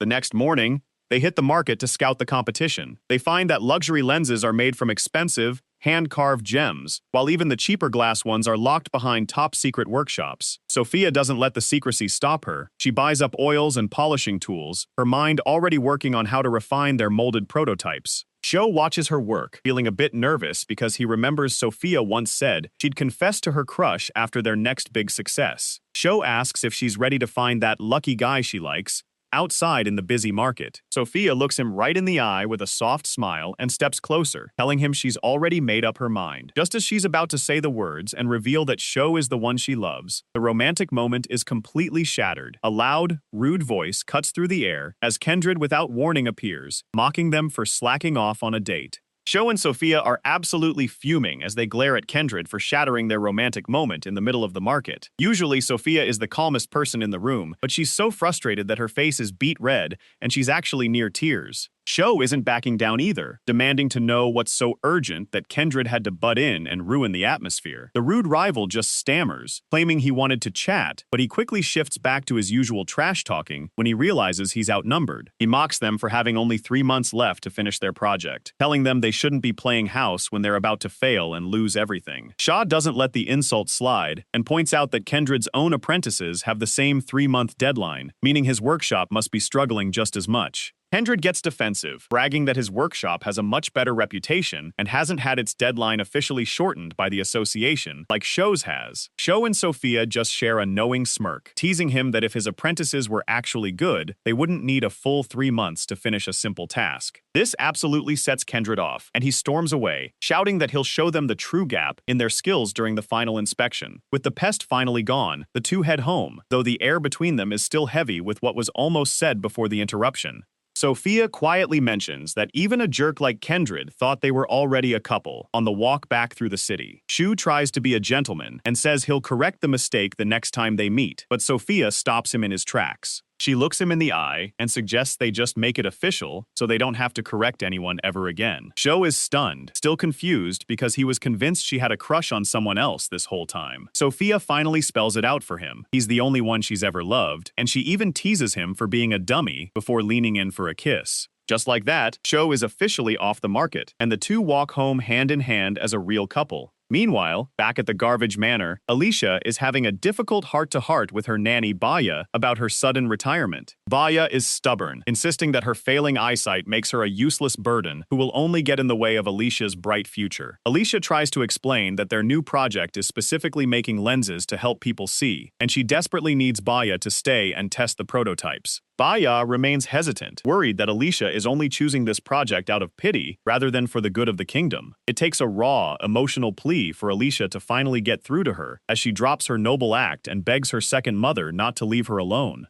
Just then, Noelle steps out from the next room, having overheard the emotional struggle from behind the door. She admits that back in her academy days, she wanted to help students who couldn't afford glasses, but her magic wasn't stable enough to solve the problem permanently. To prove how much this project matters, Noelle uses her mana to shape a floating ball of water into a temporary lens right in front of Baya's face. For a brief second, the blur clears, and Baya can see Alicia's face perfectly, noting how much she's grown to look like her father. The water eventually splashes away, but the demonstration is enough to convince Baya to put her retirement on hold until the lenses are finished. The story reaches a turning point as Sho and Sophia return to the Garbage Manor with a plan that could produce 10,000 lenses in a single day. Inside the manor's study, the group gathers around a blackboard as Sophia reveals her genius design for a swappable mold. Most artisans spend months carving individual molds for every single lens, but Sophia suggests building one base frame with interchangeable parts. It's an underdog flex that would leave their rival Kindred speechless. By simply swapping the centerpiece, they can change the lens type without starting from scratch. Sho backs her up with some concrete numbers to show just how much this will change the world. By arranging 8 different lens shapes in a circle, they can produce a variety of prescriptions in one go. Even though everyone's eyes are different, Sho explains that most shops already use ranks of vision, so making 8 types for nearsightedness and 8 for aging eyes is more than enough. While a normal craftsman might struggle to make one lens a day,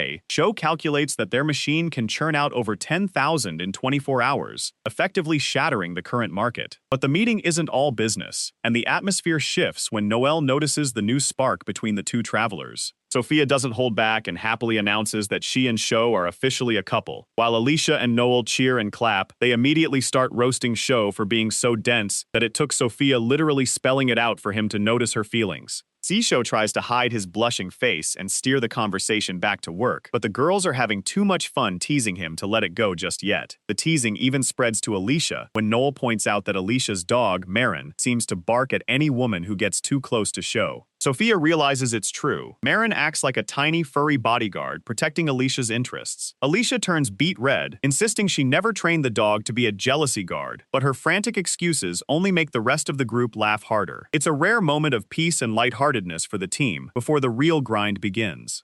Finally getting back to the mission, Sho reveals the next monster they need to hunt, the flame chicken. Alicia is a bit disappointed it's not a cute monster like a rabbit, but Sho explains that this giant, fire-breathing rooster is the key to everything. The material from its eggs is perfectly transparent and, unlike other magic materials, it won't get sticky or change color when it's left out in the sun. Since the birds aren't very smart, Sho's plan is to capture a few and start a monster poultry farm right at the manor to keep a steady supply of lens material. As the meeting wraps up, Sho looks at his companions and tells them they are the best team in the world. He knows the 3-month deadline is tight and the technology is still experimental, but he believes that if they can't do it, nobody can. He reminds them that their hard work is going to bring smiles to people who have spent years living in a blurry world. Everyone piles their hands together for a final cheer, and the team officially begins their race against time to change the future of medicine. While Sho is busy planning his monster poultry farm and revolutionizing the medical world with his lenses, his former leader is busy hitting rock bottom. Outside a rundown shop in Ringleben, a group of adventurers stares in disbelief at a fat, disheveled man slumped on the floor, clutching a bottle of booze. They can't believe this pathetic guy was once the S-rank leader of the Flyers. Jake doesn't even look up. He's lost all his gear and his pride to debt, and now he's just drinking away the little money he has left. The adventurers don't come for a chat, though. They're there to arrest him. They keep their hands on their weapons, claiming they have permission to use force. But Jake just laughs and surrenders without a fight. As they lead him away, Sho's old guild contact, Vanessa, steps out from the crowd to deliver the news. She tells Jake he's being charged with the murder of Sho and the theft of Sho's unique craft skill. Jake doesn't even try to deny it, simply saying he's ready to face execution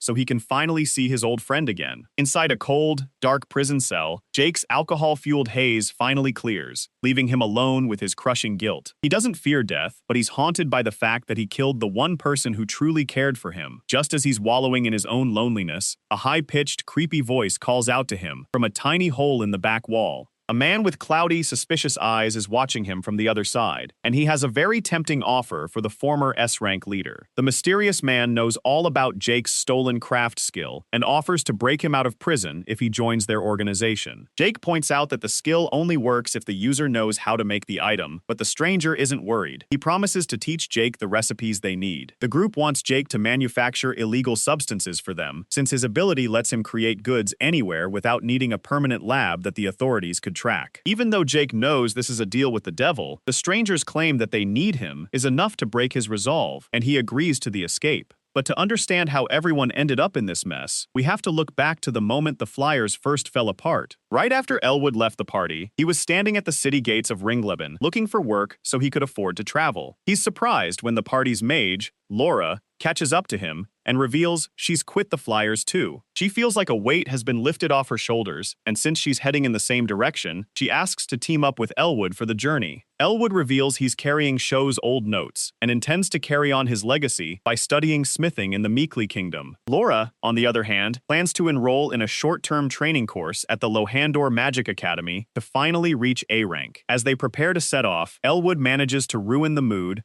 by pointing out that Laura has gained a bit of weight since they stopped adventuring. After a quick, angry smack from a flustered Laura, the two former teammates start their new journey, leaving behind their past as they march toward a new future. Over the last 3 weeks, Len's production has been in full swing, but Sho's latest breakthrough isn't just a new product, it's a solution to a problem that's been keeping him up for nights on end. While working alongside Alicia to catch flame chickens and build coops, Sho has been obsessively testing a new material extracted from the bird's eggs. Unlike the easy-to-use wolf bear material, this new stuff refused to melt properly and left weird stripes on everything he made. But after endless trial and error with melting points and viscosity, he finally cracked the code this morning, and he couldn't be happier about it. Noel notices the colossal dark circles under Sho's eyes and tries to get him to rest on the path back from the workshop. Sho insists he's doing great, but he's clearly running on pure excitement. Noel isn't doing much better herself. She's been exhausted from using her magic to create water lenses and maintain the cooling circuits for their molds. She admits she's at her limit and wishes they had at least one more mage to help carry the load, but then she quickly tries to play it off so Sho doesn't worry. Within the Manor's drawing room, the duo discovers that their wish for extra help has been granted in the most unexpected way. Standing there is Boromir, a thin, spectacled mage from the Lohandor Magic Academy, who immediately lunges toward Noel with an overly dramatic declaration of love. Sho had actually sent a letter to his contact, Alan, but since Alan was busy, Boromir jumped at the chance to come instead. He claims he's here to evaluate their lenses, but it's obvious his real goal is to be near Noel. Sho is still trying to process the arrival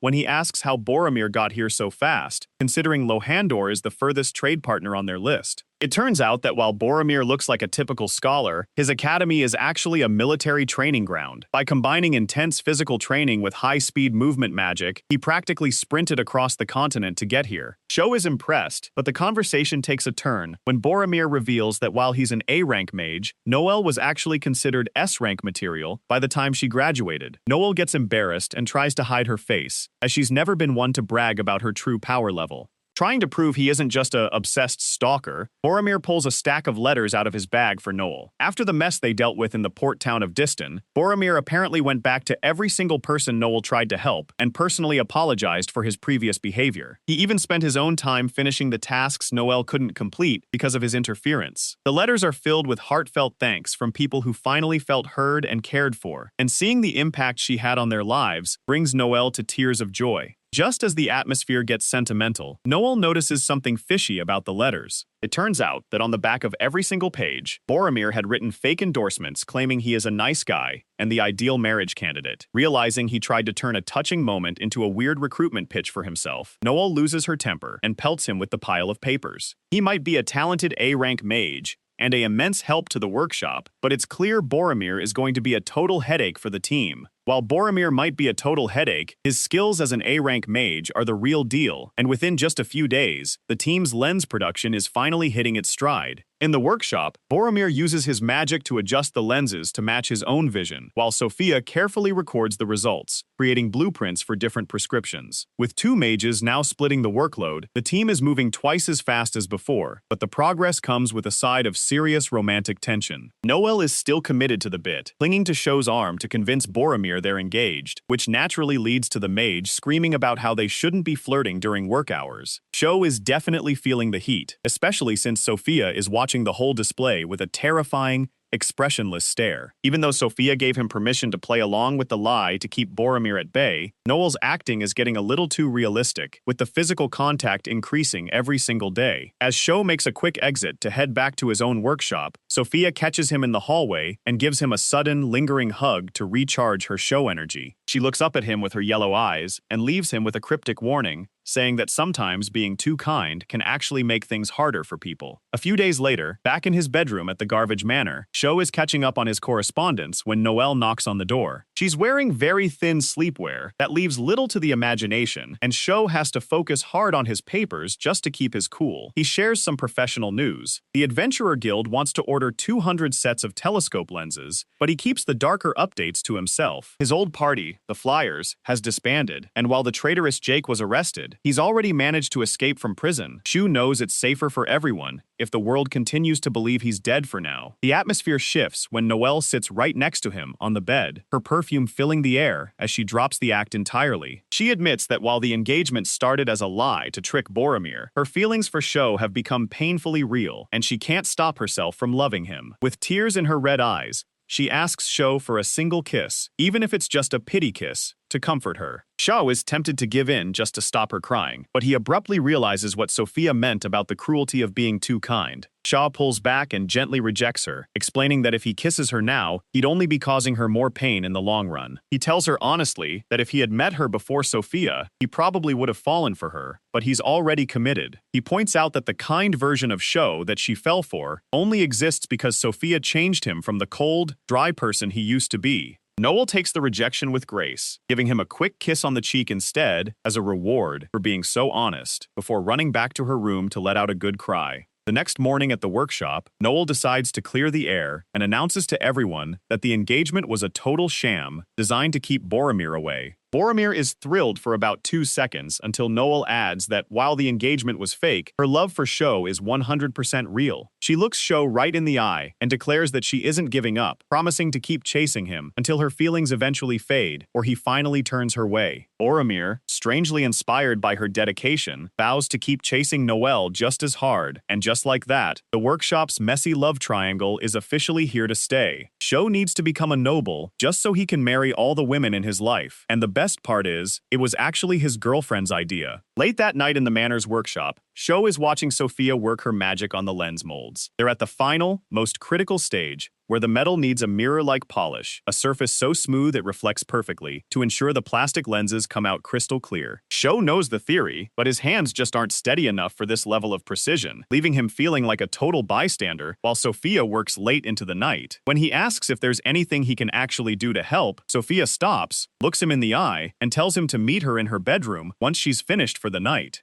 Back in Sophia's room later that evening, the air is thick with tension, but it's not for the reason Sho thinks. Sophia cuts straight to the chase, asking if he was thinking about Noel during work. Sho admits that while he loves Sophia most, he can't help but care for Noelle too. In fact, he confesses that if he hadn't met Sophia first, he probably would have asked Noelle out. Instead of being angry, Sophia reveals she's been thinking of a way for everyone to be happy without anyone getting their heart broken. She reminds Sho that in this kingdom, nobles are actually required to have multiple wives to ensure they have enough heirs to protect their land. If Sho can leave his life as a commoner behind and become a noble, he wouldn't have to choose between them. And just like that, a plan to build a sprawling family empire is born. Sho is stunned that Sophia is willing to share him, especially since she admits she'll still get jealous, but she's dead serious about wanting her best friends to be her family. She tells him that if he really wants to make her happy, he has to be ambitious enough to go for it. Before he can leave, Sophia grabs his sleeve and asks him to stay the night, admitting she needs to recharge her Sho energy after so much hard work. As she quickly falls asleep in his arms, Sho realizes that no matter how hard it is to climb the social ladder, he'll do whatever it takes to give Sophia the life she wants.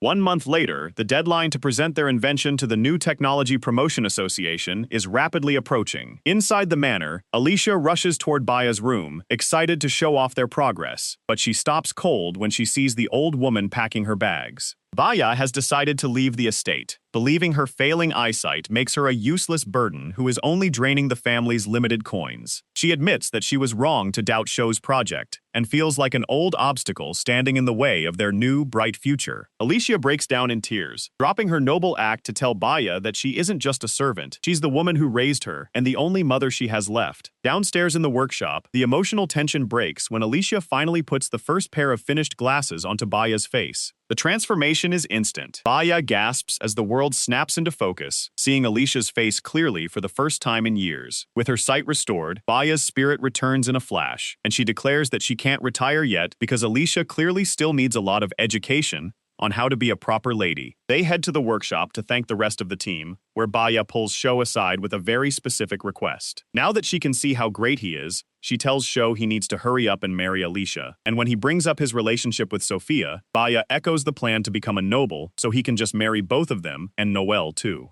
The 3-month deadline has finally arrived, and Shou is standing in the New Technology Promotion Association office to prove his invention isn't just a toy. Standing across from him is the corrupt Inspector Hilston, who looks at the submitted lenses and telescopes with a sneer, claiming they look no different from any other junk on the market. He tries to dismiss the entire project as a failure, but what he doesn't realize is that he's just given Shou the ultimate opening. Shou remains perfectly calm, even as Noel and Alicia start to lose their tempers at the inspector's blatant disrespect. He actually thanks Hilston for the compliment, pointing out that if these lenses look just as good as the ones made by master artisans, then their mission is already a success. The real kicker? While a master takes ages to grind a single lens, Shou explains that his team can pump out a high-quality, scratch-resistant lens in less than 60 seconds. Hilston is stunned and finally decides to actually open the report he was supposed to have read, but he's not ready to give up his sabotage just yet. Trying to move the goalposts, Hilston argues that the kingdom of Mycrea is a land of blacksmiths and warriors, so shipping out lenses doesn't fit the national image. He prepares to officially disqualify them and strip them of their registration, but Shou stops him mid-sentence. He calls out to the hallway, and all at once, 3 heavy hitters walk through the door. Boromir from the Magic Academy, Octobar from the Shipping Company, and Vanessa from the Adventurers Guild. One by one, they testify that these lenses are a revolution, promising that the demand from mages, sailors, and adventurers worldwide is going to be explosive. Caught between 3 powerful organizations and the clear evidence of his own incompetence, Hilston's face turns bright red. Alicia leans in, narrowing her eyes as she asks if he really wants to be the man who threw away this huge opportunity for the kingdom. Hilston finally cracks,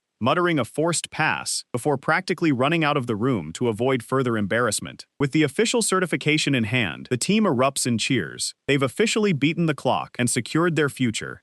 After the meeting, Shou takes a moment to thank Boromir, who was the secret MVP of the day. Not only did Boromir use his incredible speed to deliver the first batch of lenses, but he also gathered the witnesses to make sure Hilston couldn't pull any fast ones. In a surprising show of growth, the 2 rivals actually shake hands without any bone-crushing attempts. Boromir admits he's leaving to become a teacher at the academy, inspired by Noelle's kindness to help other mages, and bids the group a surprisingly friendly farewell. Later that evening, the team heads to a local tavern to celebrate, where they spot their rival artisan, Kendrid, drinking alone at the bar. He's clearly miserable because his own workshop failed to meet the 3-month deadline, but he hasn't lost his prickly attitude. When he tries to bark at them for coming to gloat, Shou surprises him by showing genuine respect. Shou realizes that Kendrid failed because he refused to do the work for his students, choosing to let them learn and grow even if it meant losing the contract. Shou calls him a true challenger, which catches the old artisan off guard. Kendrid takes a long look at one of Shou's lenses and immediately spots the incredible mirror-like polish on the surface. He finally acknowledges Sophia by name, admitting her skill is the real deal, even if he still acts like a jerk about it. Before he stomps out of the tavern, Shou tells him their next project is going to be mass-producing shields, and Kendrid fires back a challenge of his own, promising to crush them next time. As he leaves, Sophia just gives a smug, mischievous smile, finally feeling vindicated against the man who once helped cast her out. Shou's lens business isn't just doing well, it's officially making him richer than most nobles could ever dream of. Inside the New Technology Promotion Association office, Shou and Alicia are meeting with a wholesaler to hammer out their first big deal. The man is cautious, asking for 100 sets of each lens type to start, but after 2 hours of Shou-Count stalling him with small talk, the real show begins. Noel and Sophia walk in hauling stacks of crates, and Shou casually informs the stunned wholesaler that his order is already finished and ready to ship. To really sell the performance, Alicia invites the man to touch the lenses, claiming they're still warm from being freshly made. It's a total bluff since half of them were already in stock, but the wholesaler falls for it hook, line, and sinker. Seeing that kind of production speed firsthand convinces him this is a once-in-a-lifetime business opportunity. He immediately cancels his small order and demands 10 times the amount, promising to make Shou's lenses the new standard across the land. The strategy works perfectly, and within weeks, Shou's reputation for quality and speed explodes. He keeps the prices at about 1/10 of what lenses usually cost, expensive enough to control the enormous demand, but cheap enough that a regular worker can afford one with a single month's pay. Back at the garbage manor, Alicia stares at their new bank statement with her jaw on the floor. When she shows the numbers to Noelle and Sophia, they both freeze in shock. Shou does the math and realizes that in just one day of full production, they can earn as much as 10,000 average workers make in a month. It's so much money that the family nanny, Balaya, takes one look at the paper and faints on the spot. Meanwhile, in the distant city of Ringuleben, the story shifts to Shou's former rival, Jake. The prison escapee is currently hiding out in a drug factory, hidden beneath a sewing shop, working for a shady syndicate to keep a low profile. While Jake spends his time training and refining materials with his craft skill, he's approached by a creepy, hunchbacked recruiter named Zeto. Jake hates the environment, especially since the low-level syndicate guards are walking around with high-end Mercenary-branded gear that makes them feel way stronger than they actually are. Underground in the factory, Jake notices something horrifying about the workers. They are all blind, deaf, and unable to speak, forced to work by touch alone. He initially thought the syndicate was being charitable by giving jobs to the disabled, but the mask slips when a young girl is dragged in crying for help. Zeto casually orders his men to process her, revealing that the syndicate intentionally mutilates their workers so they can never run away or tell anyone what they've seen. Jake might be a jerk, but he isn't a monster. He snaps, punching Zeto and decking a guard before pulling the girl to safety. The elite guards quickly surround him, and even though Jake is the better fighter, his crude stone sword shatters against their high-quality armor. Zeto laughs from the sidelines, pulling out a skill-stealing dagger to rip Jake's crafting ability away forever. Jake realizes he'll never be a genius inventor like Shou, but he knows exactly how to make junk, so he activates his skill on the enemy's equipment, turning their expensive weapons into useless scrap metal mid-swing. Jake is done playing nice, and with the syndicate's expensive gear turned into piles of scrap metal, the elite guards don't stand a chance. He punches his way through the crowd and escapes the drug factory with the young girl before reinforcements can arrive. Once they're safe in a quiet alley, Jake tries to give her directions to the nearest guard station, but the girl just shakes her head. It turns out she isn't just lost, she's extremely nearsighted, meaning everything looks like a blurry mess. And she's been that way since she was little. Jake realizes she's likely been mistreated her whole life because of her eyes before being sold to the syndicate, and he can't just leave her alone. The situation gets complicated when a real city guard approaches them on patrol. Jake is a wanted prison escapee, and he knows that if the guard looks too closely at his face, he's going back to a cell for good. But before he can make a run for it, the girl grabs his hand and calls him Papa. She tells the guard that her papa just took down a bunch of bad guys, and when the guard asks for a name, she makes one up on the spot, calling him Barn. The guard is suspicious, because Jake looks a lot like a certain criminal, but the girl's acting is so convincing that the guard eventually backs off and even offers to help them to the carriage station.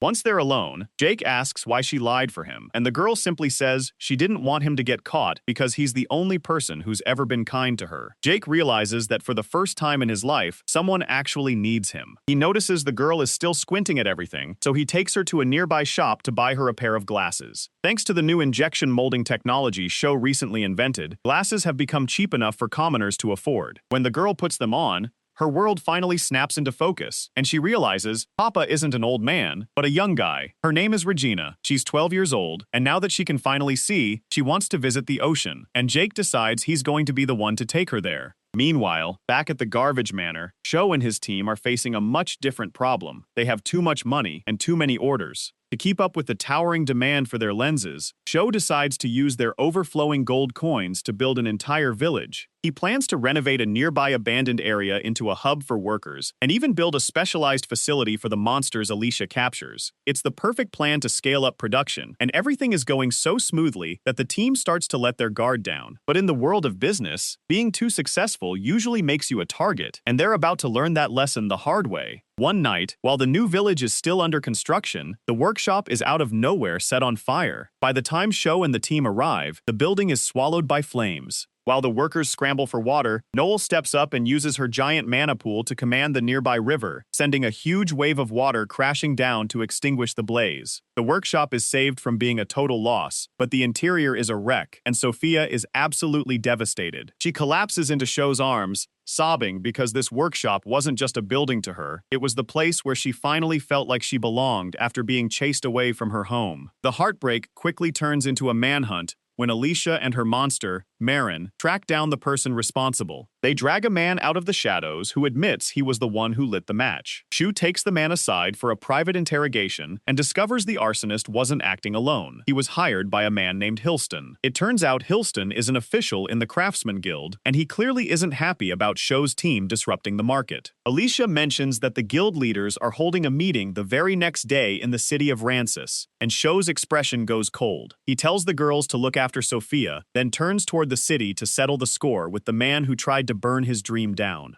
Sho isn't waiting for an apology. He marches straight into the lion's den to confront the men who tried to burn his dream to the ground. He arrives in the city of Rancis at dawn and wastes zero time, bursting into the Craftsman Guild headquarters, right in the middle of a high-level meeting. Inside, he finds a round table filled with guild officials, including the corrupt Hilston and a white-bearded man who serves as the guild master. Hilston can't hide a tiny smirk when Sho announces that his workshop was attacked, clearly thinking he's already won. But Sho plays it cool, hiding the fact that he's already caught the arsonist, just to see how far these officials will dig their own graves. Hilston puts on a fake sad face, suggesting Sho should just give up since his workshop is gone, but Sho isn't backing down. He insults the entire room, calling them rusted craftsmen who are too busy sucking up to nobles to actually make anything. This riles everyone up, except for Kendrid, the head of the Petrova workshop, who just grins at the tension. The guild master decides to settle this with a gamble. In 3 months, Sho must present a new invention, and it has to be better than what Kendrid produces. If Sho loses, his guild registration is deleted, and he's kicked out of the country for good. The guild master even tries to sweeten the deal by saying that if Sho wins, he'll crush the Petrova workshop and give Sho a seat as a guild official. Kendrid is shocked by the sudden betrayal, but the guild master just tells him to work harder if he doesn't want to be replaced by a kid. Sho realizes these leaders don't care about craftsmanship at all. They just want to pit innovators against each other to see who they can exploit next. He accepts the challenge, but he isn't interested in their money or titles. With the deal sealed, Sho is ordered to leave so the important members can finish their meeting in private. After the meeting, Sho waits outside the building and corners Kendrid on his way home. Sho tries to recruit him, pointing out that the guild master is clearly planning to discard Kendrid the moment he's no longer useful. He asks Kendrid to act as a witness against Hilston's corruption, especially since it's obvious the guild was behind the arson. Sho is so angry his hands are shaking, admitting that if he hadn't left his weapons behind, he might have started a fight he couldn't take back. He offers Kendrid a chance to save his own disciples by testifying, but the old crafter has a different plan. Kendrid rejects the offer to play spy, telling Sho that a real craftsman speaks with his hands, not his mouth. He believes that if a new invention can be crushed by old politics, then it wasn't worth keeping in the first place. This hits Sho's pride, but he realizes the man is right. The best way to win isn't just with evidence, but by creating something so incredible that the corrupt nobles have no choice but to beg for it. Kendrid agrees that if Sho actually beats him in 3 months, he'll finally testify against the guild. Sho accepts the challenge with a fire in his eyes, determined to show them his absolute best and make them pay for every tear his team shed. Sho has successfully mass-produced shields using his new injection molding technology, but there's a major problem. He thinks the result is totally boring. It has been 2 months since the devastating fire at the workshop, and while Sophia has finally recovered her spirits, both she and Sho are unsatisfied with their latest work. Thanks to the hulking profits from their lens production, which Noel and Sophia have running 24 hours a day, Sho was able to build a giant injection molding machine specifically for these shields. They can now pump out 1,000 shields a day, and while the design is solid, it feels like they've just scaled up their old work instead of actually innovating. Back at the workshop, Sho realizes that even though these new shields are 80% lighter than metal, they have 2 fatal flaws. Because the material is so incredibly hard, it lacks flexibility, meaning a heavy enough impact won't just dent the shield, it will shatter it into pieces. On top of that, the shields have 0 heat resistance, so a single blast of dragonfire would melt them into a puddle. While Noel argues that this is just the nature of the material, Sho refuses to settle for good enough when his rivalry with Kendrick is on the line. He decides to take a walk through the village he's building to clear his head, and Sophia quickly joins him. As they walk past the monster pens, they watch the wolf-bear Marin napping, while the flame chickens and Mutu's lizards, monsters that spit sticky mucus, scurry about. Sophia jokingly suggests that if they can't find a new material, they might have to resort to the forbidden art of creating a chimera to grow a better one. This gives Sho a sudden bolt of inspiration. Noel previously mentioned that monsters use their internal magic to process whatever they eat into their unique materials. Sho realizes that if he feeds the material produced by one monster to a completely different species, their magic might fuse the two together into a brand new hybrid material. The team puts the theory to the test right away at the Garbage Manor. With Alicia's help, they feed some Mutu's lizard material to Marin the wolf bear by mixing it into some heavily seasoned food. The experiment is a vast success, and by the next morning, Marin produces a hybrid material that has properties neither creature could produce alone. However, there are less than 30 days left before the competition, and Sho's list of potential monster combinations is huge. He tells Alicia he needs her help to capture more monsters and build the trust necessary to get them to eat the experimental materials, and she happily agrees to lead the hunt. While they plan their next move, Noel begins teasing Alicia, acting like a narrator in a play, and claiming that Alicia is just looking for an excuse to go on a dungeon date with Sho. Alicia turns bright red, desperately trying to deny her feelings, while Sophia quietly stakes her claim by wrapping herself around Sho's arm. Seeing the tension, Noel decides to pivot back to business, puffing out her chest and revealing that she has a secret plan to fix the shield's heat resistance once and for all. Her idea involves adding a secondary layer that would not only stop the melting, but drastically increase the overall defense. Sho is floored by the genius of the plan, realizing it's the missing piece they needed. He decides to create two versions of the product, a standard, affordable shield for regular soldiers, and a high-end, elite version for those who need maximum protection. With the hybrid materials and Noel's new structural design, Sho is finally confident that he can win. He's no longer just making a better shield, he's creating something that will change the way the world fights. And the countdown to the final showdown with the Craftsman Guild has officially begun. The long-awaited performance test is finally here, and Sho is about to show the world that his injection-molded shields are more than just a cheap alternative. After delivering their samples to the arena, Sho and Sophia encounter Kendrick, who shows up with a smug grin to taunt them, but Sho doesn't back down, telling his rival he has no intention of losing. The testing grounds are shaped like a small coliseum, with a central pillar for the shields, and spectator stands high above to keep everyone safe from the incoming destruction. Up in the stands, a sudden commotion breaks out as the crowd realizes the King of Maycuri himself has arrived, accompanied by the third princess, Saffron. The antagonist Hilston and the Craftsman Guild leader are practically tripping over themselves to offer their seats to the royals. Alicia quickly leads Sho and his team to pay their respects to the king, who reveals he's heard rumors of Sho's mass-produced lenses. He's genuinely excited to see how this new technology translates into military gear, though he gives Hilston a sharp look, scolding him for failing to report such a revolutionary development sooner. Before the testing begins, the king asks for an explanation of the competing technologies. Alicia explains that their workshop can now churn out identical, high-quality items in just over 1 minute each. Kendrick, not to be outdone, describes his new method, an assembly line where unskilled laborers perform single, repetitive tasks to build complex shields, bypassing the need for master craftsmen. The king finds both approaches fascinating and gives the order to start the evaluation. Sho's shield is fixed to the pillar first, down in the arena. The testers start with physical attacks, and they're immediately baffled because the material isn't metal. It's a hybrid synthetic that feels both soft and hard at the same time, absorbing and bouncing back heavy blows. After enduring a barrage of maces and siege weapons, the shield records a physical defense score of 86. It's a solid B-rank performance, which is impressive for something made in 60 seconds, but the king seems to expect more.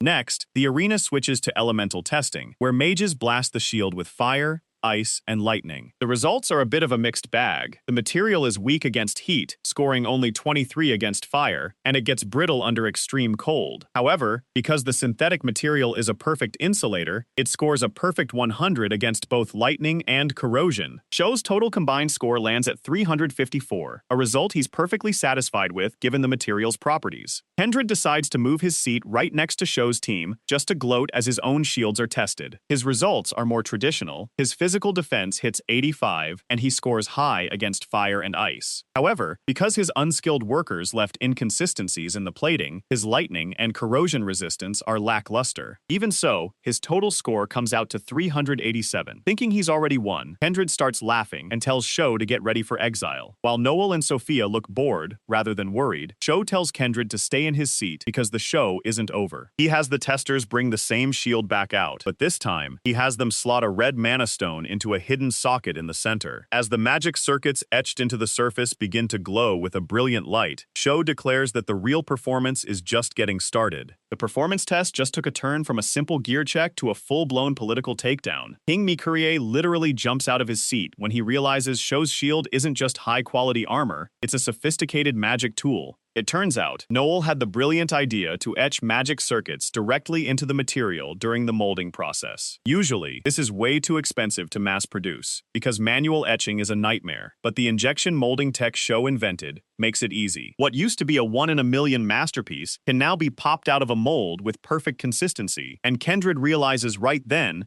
that his assembly line can't compete with that level of precision. As the testers run the final numbers, the crowd goes dead silent. The standard defense score for a kingdom-grade shield is 100, which is usually enough to stop a dragon's claw, but Sho's shield hits a colossal 152. Then come the elemental tests, where the magic circuits really shine, scoring near-perfect marks in fire and ice. It even hits a flat-out indestructible rating against lightning and corrosion. The final total is a staggering 549, completely obliterating Kendrick's score of 387. King Mikurie is so hyped, he walks right down to the arena floor to congratulate the team personally. Alicia, Noel, and Sophia all take a knee as the king officially praises their work in the name of the Mekurie crown, promising that he will never forget their faces. He even gives a nod to Kendrick, telling him that while he lost the test, his new manufacturing methods are still an asset to the country. But Kendrick has finally reached his limit with the lies, and admits the new tech wasn't even his idea. It belonged to the disciples he's been overshadowing. In a shocking move, Kendrick turns to Sophia and bows his head in a deep, sincere apology. He confesses that he was always jealous of Sophia's father, a man who beat the corrupt system through pure talent, and he took that bitterness out on her after her father passed away. He admits he spent years insulting her and trying to ruin her career just because he couldn't stand her potential. It's a heavy, emotional moment, but Sophia doesn't just let him off the hook. She looks him in the eye and tells him, "Serves you right for losing so badly." However, Sophia then does something unexpected and actually thanks him. She explains that if he hadn't pushed her out and made her life miserable, she never would have met Sho or helped create this miracle technology. It's the ultimate success is the best revenge moment, and you can see the weight lift off Kendrick's shoulders. But he isn't finished yet, because he's about to drag the real villains down with him before he leaves. Kendrick shouts across the room at Hilston and the Guildmaster, reminding everyone about their dirty deal to destroy Sho's workshop and exile the losers. When the king demands to know what's going on, Kendrick spills everything: the arson, the rigged regulations, and the plan to suppress new tech to protect the guild's profits. Hilston tries to lie his way out of it, claiming it was all for healthy competition, but the king shuts him down with a cold stare. King Mekurie declares that no one is being exiled, and both workshops will stay open, but Kendrick refuses the mercy. Refusing to stay in a system he helped corrupt, Kendrick hands over a bag full of evidence against the guild to the royal guards. He decides to leave the country to rediscover his craftsman soul as a simple traveler, finally feeling a sense of peace after meeting Sho and seeing his rival's daughter succeed. As the guards lead him away for questioning, King Mekurie promises to make sure the legal punishment is fair, leaving Hilston and the guildmaster shivering in their seats. After crushing the performance test and proving his technology is the future, Sho isn't just getting a gold medal. The king is about to hand over a corrupt official's entire territory. Inside the royal palace, King Mekurie looks over the team and decides it's time for some serious rewards. He starts with Sophia, restoring her status in the Craftsman Guild and returning her family's confiscated workshop. Next is Noelle. Since her magic was the key to the new molding tech, the king grants her a royal emblem that gives her diplomatic status and help from any allied nation. Alicia, the loyal knight, finally gets her family lands back from the corrupt official Hilston, but the biggest reward is saved for the man who started it all. When the king asks Sho what he wants, Sho doesn't ask for a pile of gold or a fancy title. He simply says he wants to make the people he loves happy, and to do that, he needs a place of his own. The king is more than happy to oblige, and grants Sho 1/3 of the land currently ruled by Hilston. This sends Hilston into a total meltdown as he crawls before the king, claiming a commoner like Sho and a crippled knight like Alicia don't have the strength to protect such a territory. Most kings would be offended, but Mercenary just smiles and sets a trap. He declares a duel. If Hilston can prove Sho and Alicia are weak in combat, he keeps his land, but if they win, they take every single acre Hilston owns. The stakes get even higher when the king turns his gaze toward the current guildmaster. He decides the craftsman guild should be led by the best artisan in the kingdom, and he doesn't think the current guy fits the bill. He offers Sophia the chance to become the new guild head, provided she can prove her skill during this upcoming duel. Sophia, wanting to protect the joy of crafting from greedy politics, accepts the challenge. Once the villains slink away, the king drops his royal act and tells the group to absolutely crush them. It turns out he's known about the guild's corruption for ages, and was just waiting for a group like Sho's to come along and act as the scalpel to cut out the rot. Back at the Garbage Manor workshop, the team begins their frantic preparation. The rules of the duel are simple. The craftsmen provide the gear, and the warriors use it to decide the victor. Sho offers to give Sophia his cheat recipes for legendary tier equipment to ensure a win, but Sophia surprisingly turns him down. She knows that if she's going to lead the guild, she has to win using her own skills, not just ride Sho's coattails. Alicia agrees, pointing out that in a real fight, the best weapon isn't the most powerful one, but the one that fits the user perfectly. For the next 3 days, Sophia is a woman possessed, meticulously measuring every muscle and limb on Sho and Alicia to ensure their gear is a perfect extension of their bodies. While she works, Sho and Alicia head out to the training grounds to sharpen their combat skills with Noelle's help. On the quiet nights, Sho stays in the workshop with Sophia, working on a secret project of his own, a custom accessory he's making as a gift for her. In a rare moment of rest, Sophia leans on Sho's shoulder to recharge her energy, admitting that just being near him gives her the motivation to keep going. When the day of the reveal finally arrives, Sophia presents her masterpieces. For Alicia, she's created armor made of monster scales and bone, making it incredibly light without sacrificing any defense. She even crafted a thin, specialized sword to accommodate Alicia's arm injury, allowing her to fight for hours without fatigue. Then, she turns to Sho and reveals a set of armor that perfectly recreates the suit he lost back in the town of Ruston. But the real shocker is the weapon, a spear that looks and feels exactly like the S-rank spear Sho lost when he was betrayed and left for dead. Sophia didn't have a blueprint. She just knew Sho so well that she designed his ideal weapon from scratch. And our hero is so moved that he pulls her into a tight hug, ready to reclaim his future with the spear she built for him. The duel for the Hilston territory is finally here, but Richard Hilston decides to play dirty by bringing 50 elite soldiers to what was supposed to be a fair fight. Standing on a plain not far from the workshop, Hilston laughs in King Mercenary's face, claiming these men are his personal power and therefore totally legal under the rules of the duel. The king is forced to allow it because Hilston trapped him with a technicality, but he warns the corrupt noble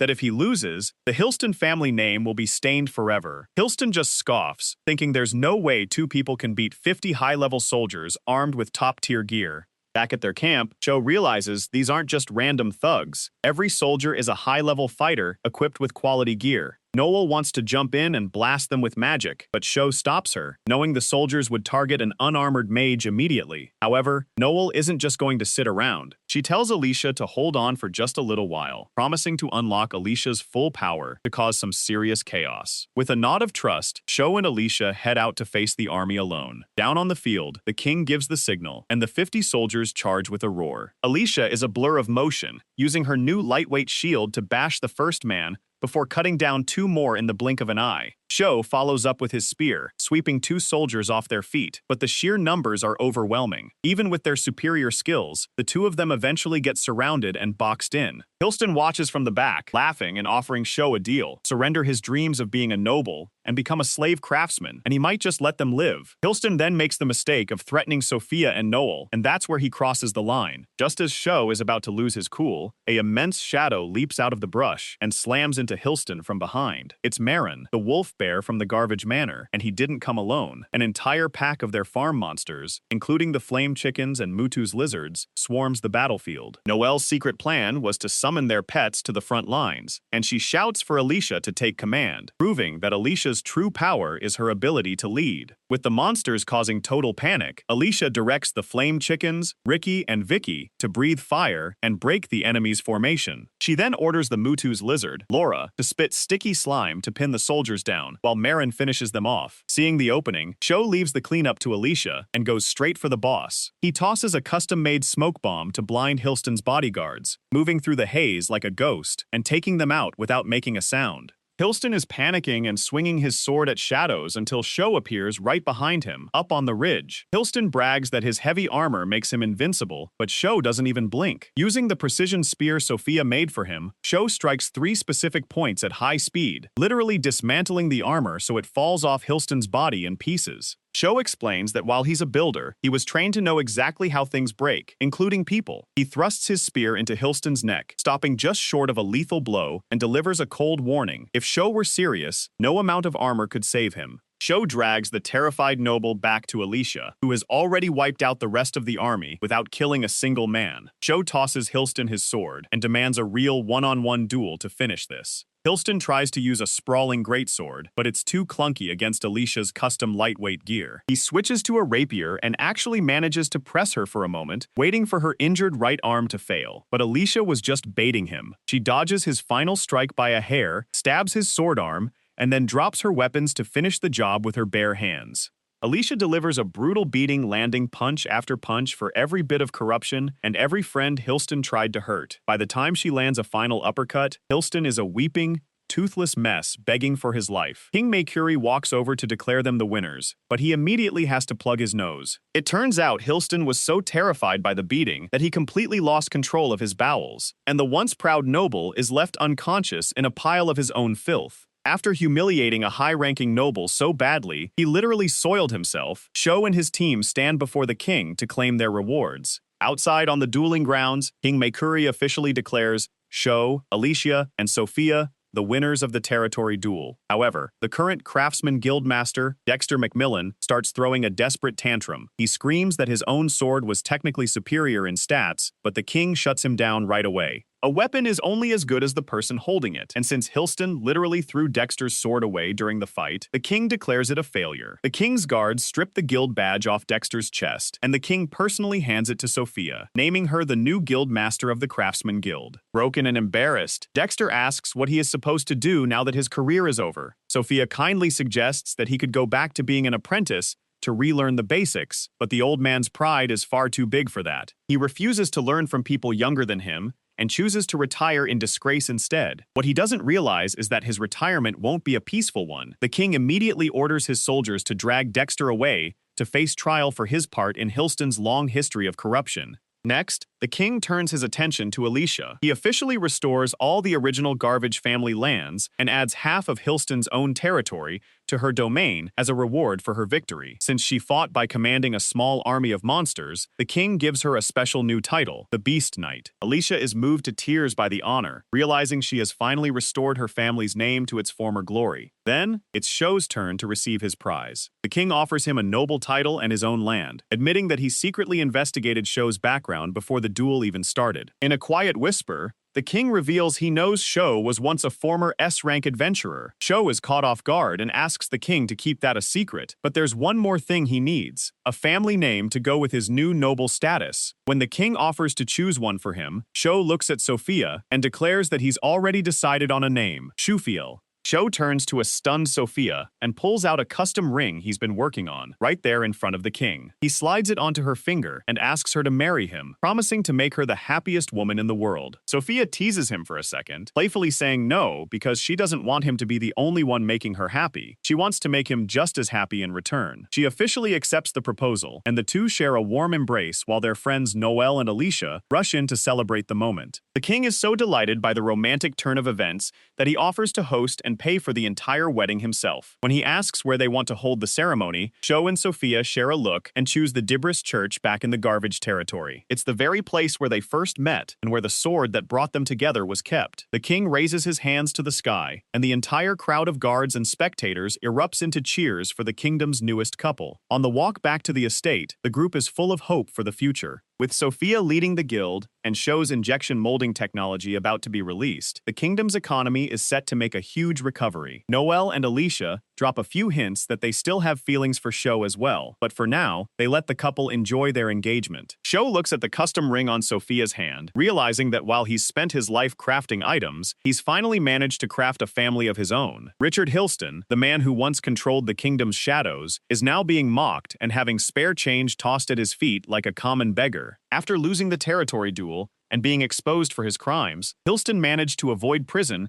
by handing over his entire fortune, but that one choice cost him everything else. His wives immediately handed him divorce papers and fled back to their families with his children, leaving him with nothing but a heart full of bitterness and a mansion that's already been seized by the crown. Hilston tries one last desperate gamble by crashing a gathering of the kingdom's nobles. Inside a grand meeting hall, he stands before them and shouts for everyone to unite against Alicia Garvage and the upstarts who are ruining their corrupt system. But the room doesn't erupt in cheers, it erupts in laughter. The other nobles remind him that he was pathetic enough to lose a duel despite having 50 men on his side, and they even mock him for wetting himself during the fight. What Hilston doesn't realize is that the tide has completely turned. One senior noble tells him that his old way of sucking the kingdom dry was actually destroying the country's future. And now that Sho Shufiel has introduced his new manufacturing technology, the nobles see a much better way to get rich. They're so excited about Sho's invention that they're already planning to offer him their daughter's hands in marriage.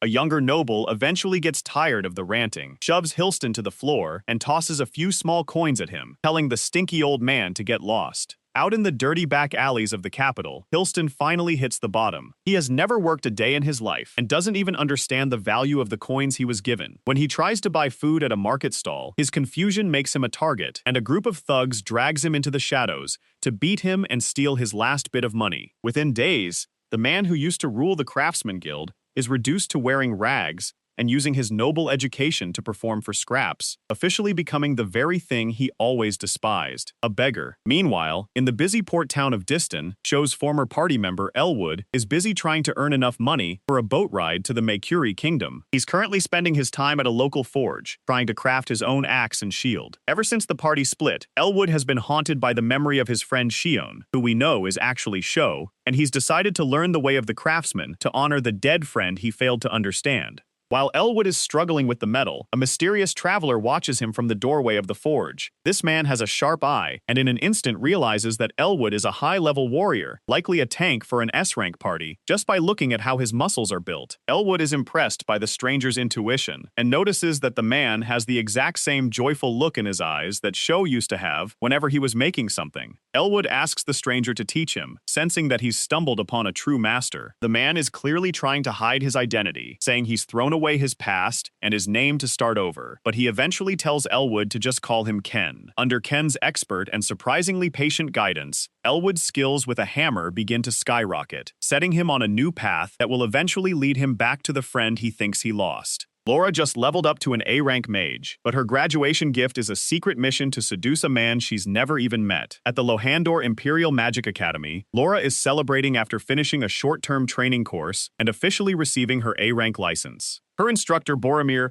praises her for having the drive to help others, though he quickly switches to his favorite topic, his enormous crush on a legendary mage named Noel. He credits Noel with the idea for this training program and describes her as a genius who overcomes any hardship to help people. While Laura respects Noel's reputation, she finds Boromir's obsessive rambling a little weird. Things take a strange turn when Boromir, without warning, tells Laura she's beautiful and has a great figure. Before she can get too flustered, he reveals his real motive. He wants her to be his secret weapon. He explains that Noel is currently in love with a man named Sho, and Boromir wants Laura to go to the Mercenary kingdom and use her charms to steal Sho away. He figures if Sho falls for Laura, Noel will be heartbroken and finally turn to Boromir for comfort. It's a ridiculous, self-serving plan, but Boromir is dead serious. Since war seems to be brewing in the south, and the academy might soon be drafting students into the military, he gives Laura a letter of introduction to study under Noel far away from the potential front lines. Laura's journey takes an unexpected turn when she bumps into her old friend Elwood down in the port town of Diston. He's been training as a blacksmith's apprentice under a master named Ken, and the two quickly catch up on everything they've missed. When Ken hears that war is coming, he makes a big decision and tells Elwood to head to the Mercenary kingdom as well. He explains that while Elwood is still a bit rough around the edges, a looming war means every craftsman is needed, and it's the perfect chance for him to gain real-world experience before the shipping lanes are shut down.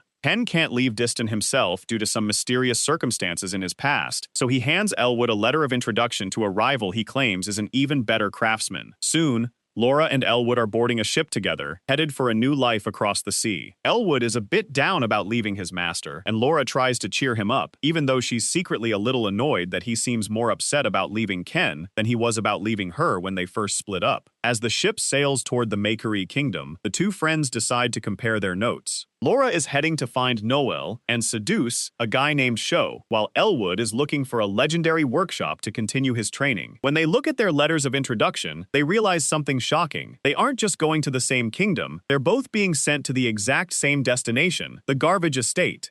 Barn and Regina are traveling through the holy kingdom of Sutria, seeking a fresh start away from the guild's reach. But the gods here don't seem interested in giving a sinner a free pass. While the little girl, Regina, is busy marveling at her first sight of the ocean, Barn is working as a guard for a merchant caravan to pay their way. He thinks they've finally found safety in this religious nation, especially when they're hired to join the escort for a high-ranking saint. Most guards would be honored to protect the symbol of the church, but Barn just wants to keep Regina safe and quiet. On a narrow mountain pass, disaster strikes without warning. A towering explosion rips through the cliffs, sending tons of rock and debris crashing down onto the line of carriages. Barn is at the very back and watches in horror as the middle of the convoy is buried at once. He sprints through the dust and the smell of blood, desperately digging through the wreckage of the carriage where Regina was sitting. He prays to a god he's never believed in, begging for his own life to be taken instead of hers, and uses his craft skill to shatter the boulders pinning the remains of the wagon. He eventually pulls Regina out, and while she's still breathing, the sight is devastating. Her right leg has been severed below the knee, and she's losing blood fast. Barn ties off the wound with his own clothes and carries her toward the front of the line, screaming for the saint to help. The saint, a golden-haired woman in blood-stained robes,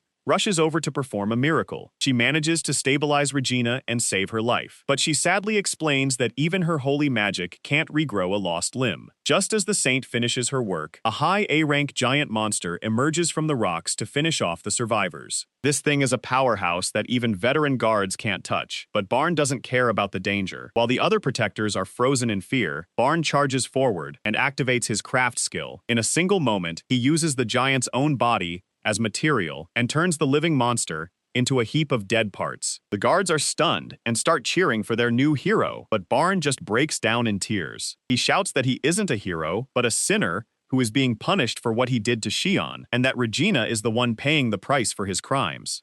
As the journey continues toward a regional clinic, Barn stays by the saint's side, protecting the remaining carriages from more monsters. The saint hears his quiet confession about how he betrayed and killed a friend for power, and she tells him that while he can't change the past, he needs to find a way to move toward the future. Barn looks at Regina, who is still unconscious, and realizes that his greatest joy was simply walking at her slow pace, a future that he feels he's personally destroyed. At the clinic, Barn finds a building filled with people who have lost their limbs in monster attacks, all struggling to use clumsy, poorly made prosthetics. When the local doctor tells Barn that it will take months or even years to get a proper prosthetic for Regina because of the long waiting list, Barn refuses to accept it. He decides to make one himself. Using the doctor's advice and his craft skill, Barn performs dozens of experiments in just a few days. While a normal blacksmith would take a year to fail this many times, Barn's skill lets him refine the design over and over until he creates a functioning prosthetic leg. Regina finally wakes up, but instead of crying about her leg, she just looks at Barn and apologizes. Barn realizes the poor girl is terrified that he's going to abandon her now that she's a burden. He quickly fits the new leg onto her and helps her stand, though she immediately trips and falls. He holds her tight and promises that he will never leave her, and that he'll keep making her new legs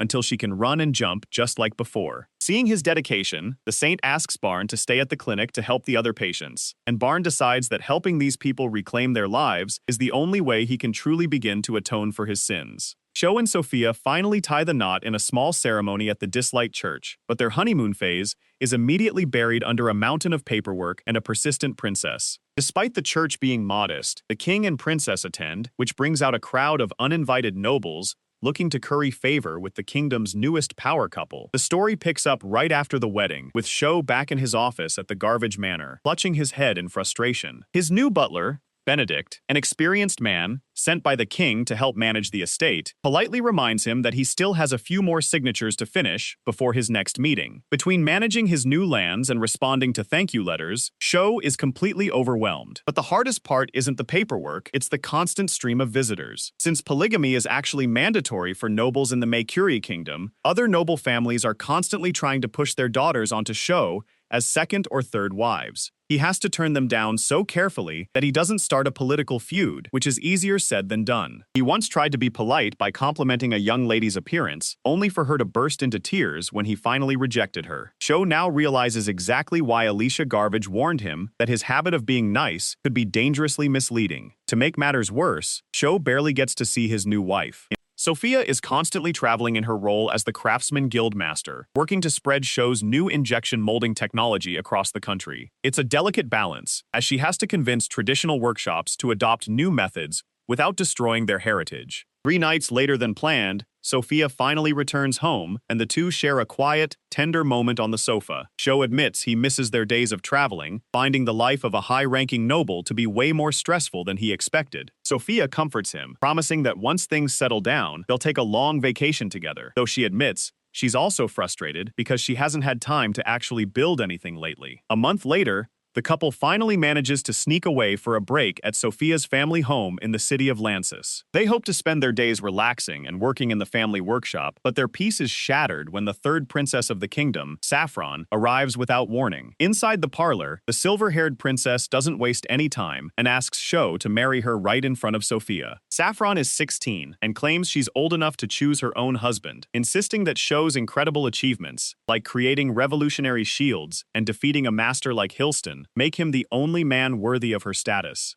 While Sophia stays calm and defends Sho, saying he's more than just his list of accomplishments, Sho gives the princess a blunt reality check. He tells her that he has no interest in becoming royalty, and that marrying him won't actually make his achievements hers. He notices that Saffron constantly talks about her sisters and their successful husbands, realizing she's just suffering from a giant inferiority complex. She wants to use Sho's fame to feel important, but Sho tells her that her true value can only come from things she does herself. Saffron is stunned by his honesty and eventually admits that she actually has a secret passion for scripture and sewing, even though her sisters mock her for doing servant's work. Sophia and Sho immediately encourage her, telling her that if she loves sewing, she should pursue it until she's proud of her work. They explain that building her own skills will give her the confidence she's currently trying to steal from a husband. Moved by their kindness, Princess Saffron thanks them and leaves with a genuine smile. But the quiet vacation doesn't last long, because just 1 week later, the princess is back at their door to show off her very first handmade creation.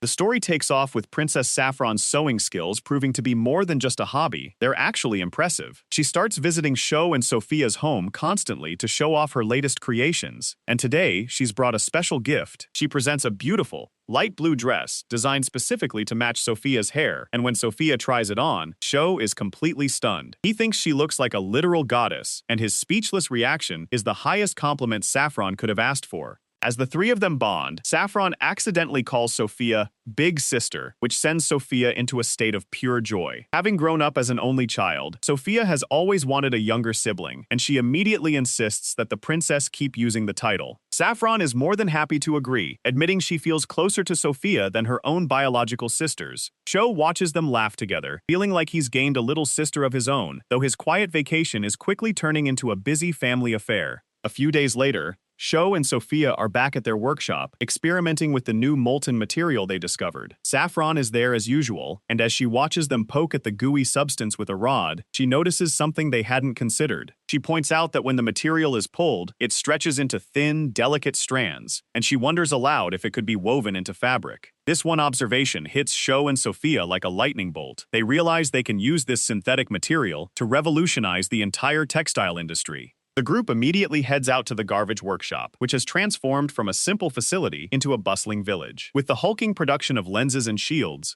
workers have moved in, shops have opened, and even tourists are showing up to see the tame monsters used for material production. They're met there by their energetic ally Noelle, who just returned from a trip helping people across the territory, and a very exhausted Alicia. Alicia is currently drowning in the paperwork of managing her growing lands and dodging endless marriage proposals, but she's happy to help with Sho's latest wild idea. Sho and Sophia don't waste a single second and get to work building a new machine to spin the material into thread. By repurposing parts from their molding machines and having Noel arrange the magical circuits, they manage to finish a prototype in a single day. Sho even rushes out to buy a high-end loom and hires a professional weaver to help them test the results. However, they realize that while they know how to build machines, they don't know the first thing about what makes a good fabric. They turn to Saffron and ask her to be their lead expert, using her sewing experience to judge the quality of the new threads. Saffron is hesitant at first, terrified that her lack of technical knowledge will cause them trouble, but Sophia gives her a much-needed pep talk. She tells the princess that making mistakes is just part of the fun of inventing, and that they trust her taste above all else. Encouraged by their faith in her, Saffron's eyes light up with a new sense of purpose, and she officially joins the development team. Saffron becomes a fixture at the workshop, spending every spare moment testing different samples. Over the next few weeks, she rubs the new fabrics against her skin, douses them in water, and folds them in every way possible to see how they hold up. The process is long and requires constant adjustments to the machine, but Saffron never gives up. Finally, after weeks of trial and error, she holds up a specific sample with a triumphant smile, announcing that she's found the perfect fabric she's been searching for. Sho is about to see his newest invention hit the big stage, and it all starts with Princess Saffron wanting to throw a party. To celebrate the creation of their synthetic fabric, she decides a royal dance is the only way to give it a proper debut. Saffron handles everything, from measuring the team for custom outfits to booking the palace orchestra and sending out invitations. She is more energetic than ever, personally sewing the final dresses to make sure every stitch is perfect for the grand reveal. 3 days before the event, the finished clothes arrive at Garbage Manor, and soon, Sho and his team find themselves at the royal palace. Inside the ballroom, King Meicurie greets Sho, admitting he is surprised to see Saffron so happy and active. The king suspects Sho has something up his sleeve for the night, but Sho just gives him a mysterious smile and tells him to wait for the show. Before the main event, Sho takes to the dance floor, leading Sophia, Noel, and the usually stiff Alicia through the first 3 songs of the night to set the mood. Just as the music shifts, Saffron makes her entrance in a stunning, voluminous gown, catching the eye of everyone in the room, while her older sister, the second Princess Marcia, dismisses the dress as just another boring hobby. Saffron signals Noel to start a magical performance. Abruptly, a beautiful display of dancing water droplets fills the center of the hall, and Saffron leaps right into the middle of it. As she dances through the spray, the guests realize something impossible. The water is bouncing right off her dress, leaving her completely dry. This is the big reveal of their new synthetic fabric, which isn't just waterproof, but incredibly lightweight. Even with all that extra fabric for the design, Saffron moves as light as a feather, leaving her sisters and the rest of the nobles speechless. As the performance ends with Noel creating a vast rainbow across the room, the crowd erupts into applause. Sho and Sophia make sure to give Saffron all the credit, publicly praising her for the idea and design. Even the skeptical first princess approaches afterward to apologize, admitting she completely underestimated Saffron's talent. Later that night, during a break in the music, King Meicurie pulls Sho aside to thank him for helping his daughter shine. However, the conversation quickly turns to Sho's future, as the king reminds him that in this kingdom, it is a noble's duty to have at least 3 wives. If Sho doesn't fulfill this requirement, he could actually face losing his territory. The king admits that while he would have liked Sho to marry Saffron, she is a bit too young, so he decides to recommend someone else instead, a beautiful, serious knight who is secretly a maiden in love. Sho realizes the king is talking about Alicia, and before he can even react, the king walks right over to the group and officially recommends her as Sho's next wife. Alicia turns bright red and can barely speak, but with Sophia and Noel encouraging her to finally be honest about her feelings, she gives her consent. Seizing the moment, Noel hops over and asks when her turn is, leading Sho to officially ask her to join the family as well. Sophia is genuinely happy to have more sisters in the house, and the 3 women quickly start joking about who gets to be the big sister of the group. As the party winds down, the mood becomes serious again when the king pulls the new family aside for a final word. He informs Sho that they will soon be tasked with a top-secret job involving a meeting with a very important person who is visiting in secret. Since the king specifically asked for Sho and his team, it can only mean one thing. Someone high up needs their unique crafting skills. With the threat of territory loss gone and his family growing, Sho accepts the mission, knowing that his inventions are about to go from palace parties to international politics. While the palace is celebrating, a secret plot to start a continental war is already unfolding, and the only thing standing in its way is a team of expert craftsmen. Over at the Sutria clinic, Sho's former rival Barn is struggling with a problem that Prayer just won't fix. He has been working himself to the bone making prosthetics, but he has hit a colossal wall because these wooden limbs just aren't like the real thing. He wants his little companion, Regina, to be able to run again. So he proposes a daring idea, using magic stones and circuits to make the joints move through thought alone. Dr. Thomas, the head of the clinic, shuts him down immediately, explaining that magic circuits are far too expensive and the clinic is already so broke they can barely afford basic raw materials. Things get even more heated at the clinic when a group of stuck-up priests shows up to harass Saint Cecily Centaur during her visit. One particularly rude priest starts berating the patients, claiming that if they just prayed harder, their limbs would grow back, and that using fake legs is an insult to their god. Cecily is too kind to fight back, knowing that insulting the church could get the clinic's funding cut entirely, but Barn has no such patience. He steps right up to the rude man and, without a hint of hesitation, snaps the priest's arm clean in two. As the man screams in pain, Barn tells him to go ahead and pray it better. It is a harsh lesson that sends the creep running in terror, and in the quiet moment that follows, Cecily reveals she is heading on a secret diplomatic mission to the Mercenary kingdom to find a way to save her people. Sho and his family are dealing with a different kind of success, back at the capital. The new synthetic fabric is so popular that every noble in the city wants a piece, but the Craftsman Guild is already at its breaking point, trying to keep up with Sho's other inventions. Sophia is completely exhausted from trying to coordinate the workshops, meaning mass production is still a long way off. Not one to be discouraged, Princess Saffron steps up and suggests a plan to personally handle small custom orders for the elite. This not only keeps the research moving forward, but also builds her own reputation among the nobles, proving she is more than just a royal hobbyist. The peaceful days do not last long, as King Mercenary finally calls the family together for the secret meeting he promised. They walk into the palace conference room to find two very high-profile guests, Cardinal Siam and the saint herself, Cecily Centaur. The mood is heavy as the visitors reveal a dark secret within their church. It turns out that Pope Libris is planning to start an immense war to fix Sutria's failing economy. He has been trying to buy weapons from the kingdom so he can invade the Rohandor Empire and seize the Morius mine, which is the only place that produces a certain precious ore. Cecily and the cardinal are here to beg the king to reject the pope's order and help them find a better way to save their country without shedding blood. King Mercenary has no intention of helping a warmonger, but he points out that a starving nation will always eventually turn to violence. That is where Sho comes in. The king presents Sho and his team as the ultimate solution, the geniuses who can teach Sutria how to build its own industry and stand on its own 2 feet. Noel, Alicia, and Sophia are all in, eager to stop a war before it even starts. As Sho smiles at the challenge, the mission shifts from simple crafting to saving an entire nation from itself, and the Shufiel family has just become the most important political players on the continent. The Shufiel family just became the most important political players on the continent, but their mission to stop a war is about to turn into a desperate rescue operation. Back at the palace, Sophia wastes no time asking Saint Cecily for a starting point on how to modernize their industry, but the saint admits she doesn't even know where to begin. Realizing they need to see the situation with their own eyes, Sophia tells King Mercenary that a trip to the Sutria Holy Land is the only way to make a real plan. Just as they are wrapping up, Cecily mentions a friend who is struggling to create magic-driven prosthetics for people who have lost limbs, hoping for a little extra technical aid. Sho takes one look at the blueprints and realizes this is exactly the kind of work he should be doing, not just making new tools, but restoring the happiness people have lost. He quickly notes that he can solve the weight and magic circuit issues using injection molding, a way to shape materials into parts, while Noel suggests teaching the users basic magic so they can power the limbs with their own energy. Even though the king's advisors are a bit annoyed by the sudden technical debate, the king himself is impressed. It is officially decided that Sho, his 3 wives, and Princess Saffron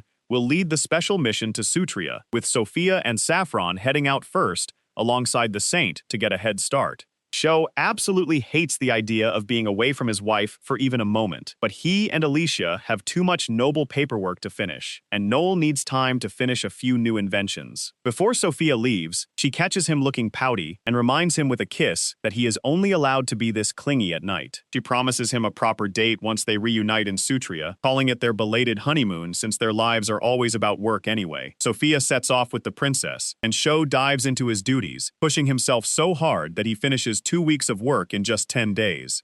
Sho is finally ready to chase after his wife, but just as he's about to walk out the door, the worst possible news arrives. The Sutria Holy Land has officially launched an invasion into the Rohandor Empire, and in the chaos, the entire party, including Sophia, Princess Saffron, and the Saint, has vanished. Sho nearly loses his mind and tries to storm out of the manor, but Alicia blocks his path, demanding he calm down before he does something reckless. It turns out the Pope's faction sent a message claiming they rescued the women from a dangerous situation, but it's a total lie. They are being held as hostages to force the Meicourier kingdom into supplying weapons for the war. Inside the Garbage Manor, the tension is suffocating as Sho realizes King Meicourier is refusing to give in to the Pope's demands, even if it means his own daughter might die. The king believes that protecting the nation's honor is more important than a few lives, but Sho can't stand the idea of Sophia being abandoned by her country all over again. Noel pulls him into a hug, begging him to find the cold, calculating logic he usually uses to solve impossible problems. Taking a breath, Sho realizes he can't go in as a soldier or a hero. He needs to go as a craftsman and use a plan no one expects. The only problem is that he's short on hands, needing both expert fighters and skilled makers who can handle the dangerous monsters in Sutria. Just then, his butler Benedict interrupts to announce two visitors who have traveled across the sea with letters from Sho's old allies, Boromir and Kendrid. Sho walks into the reception room to see who could possibly be looking for him at a time like this, only to stop dead in his tracks. Standing right there are two people from his past, Elwood and Laura, who look at him in total shock and realize that their old friend Shion is actually alive.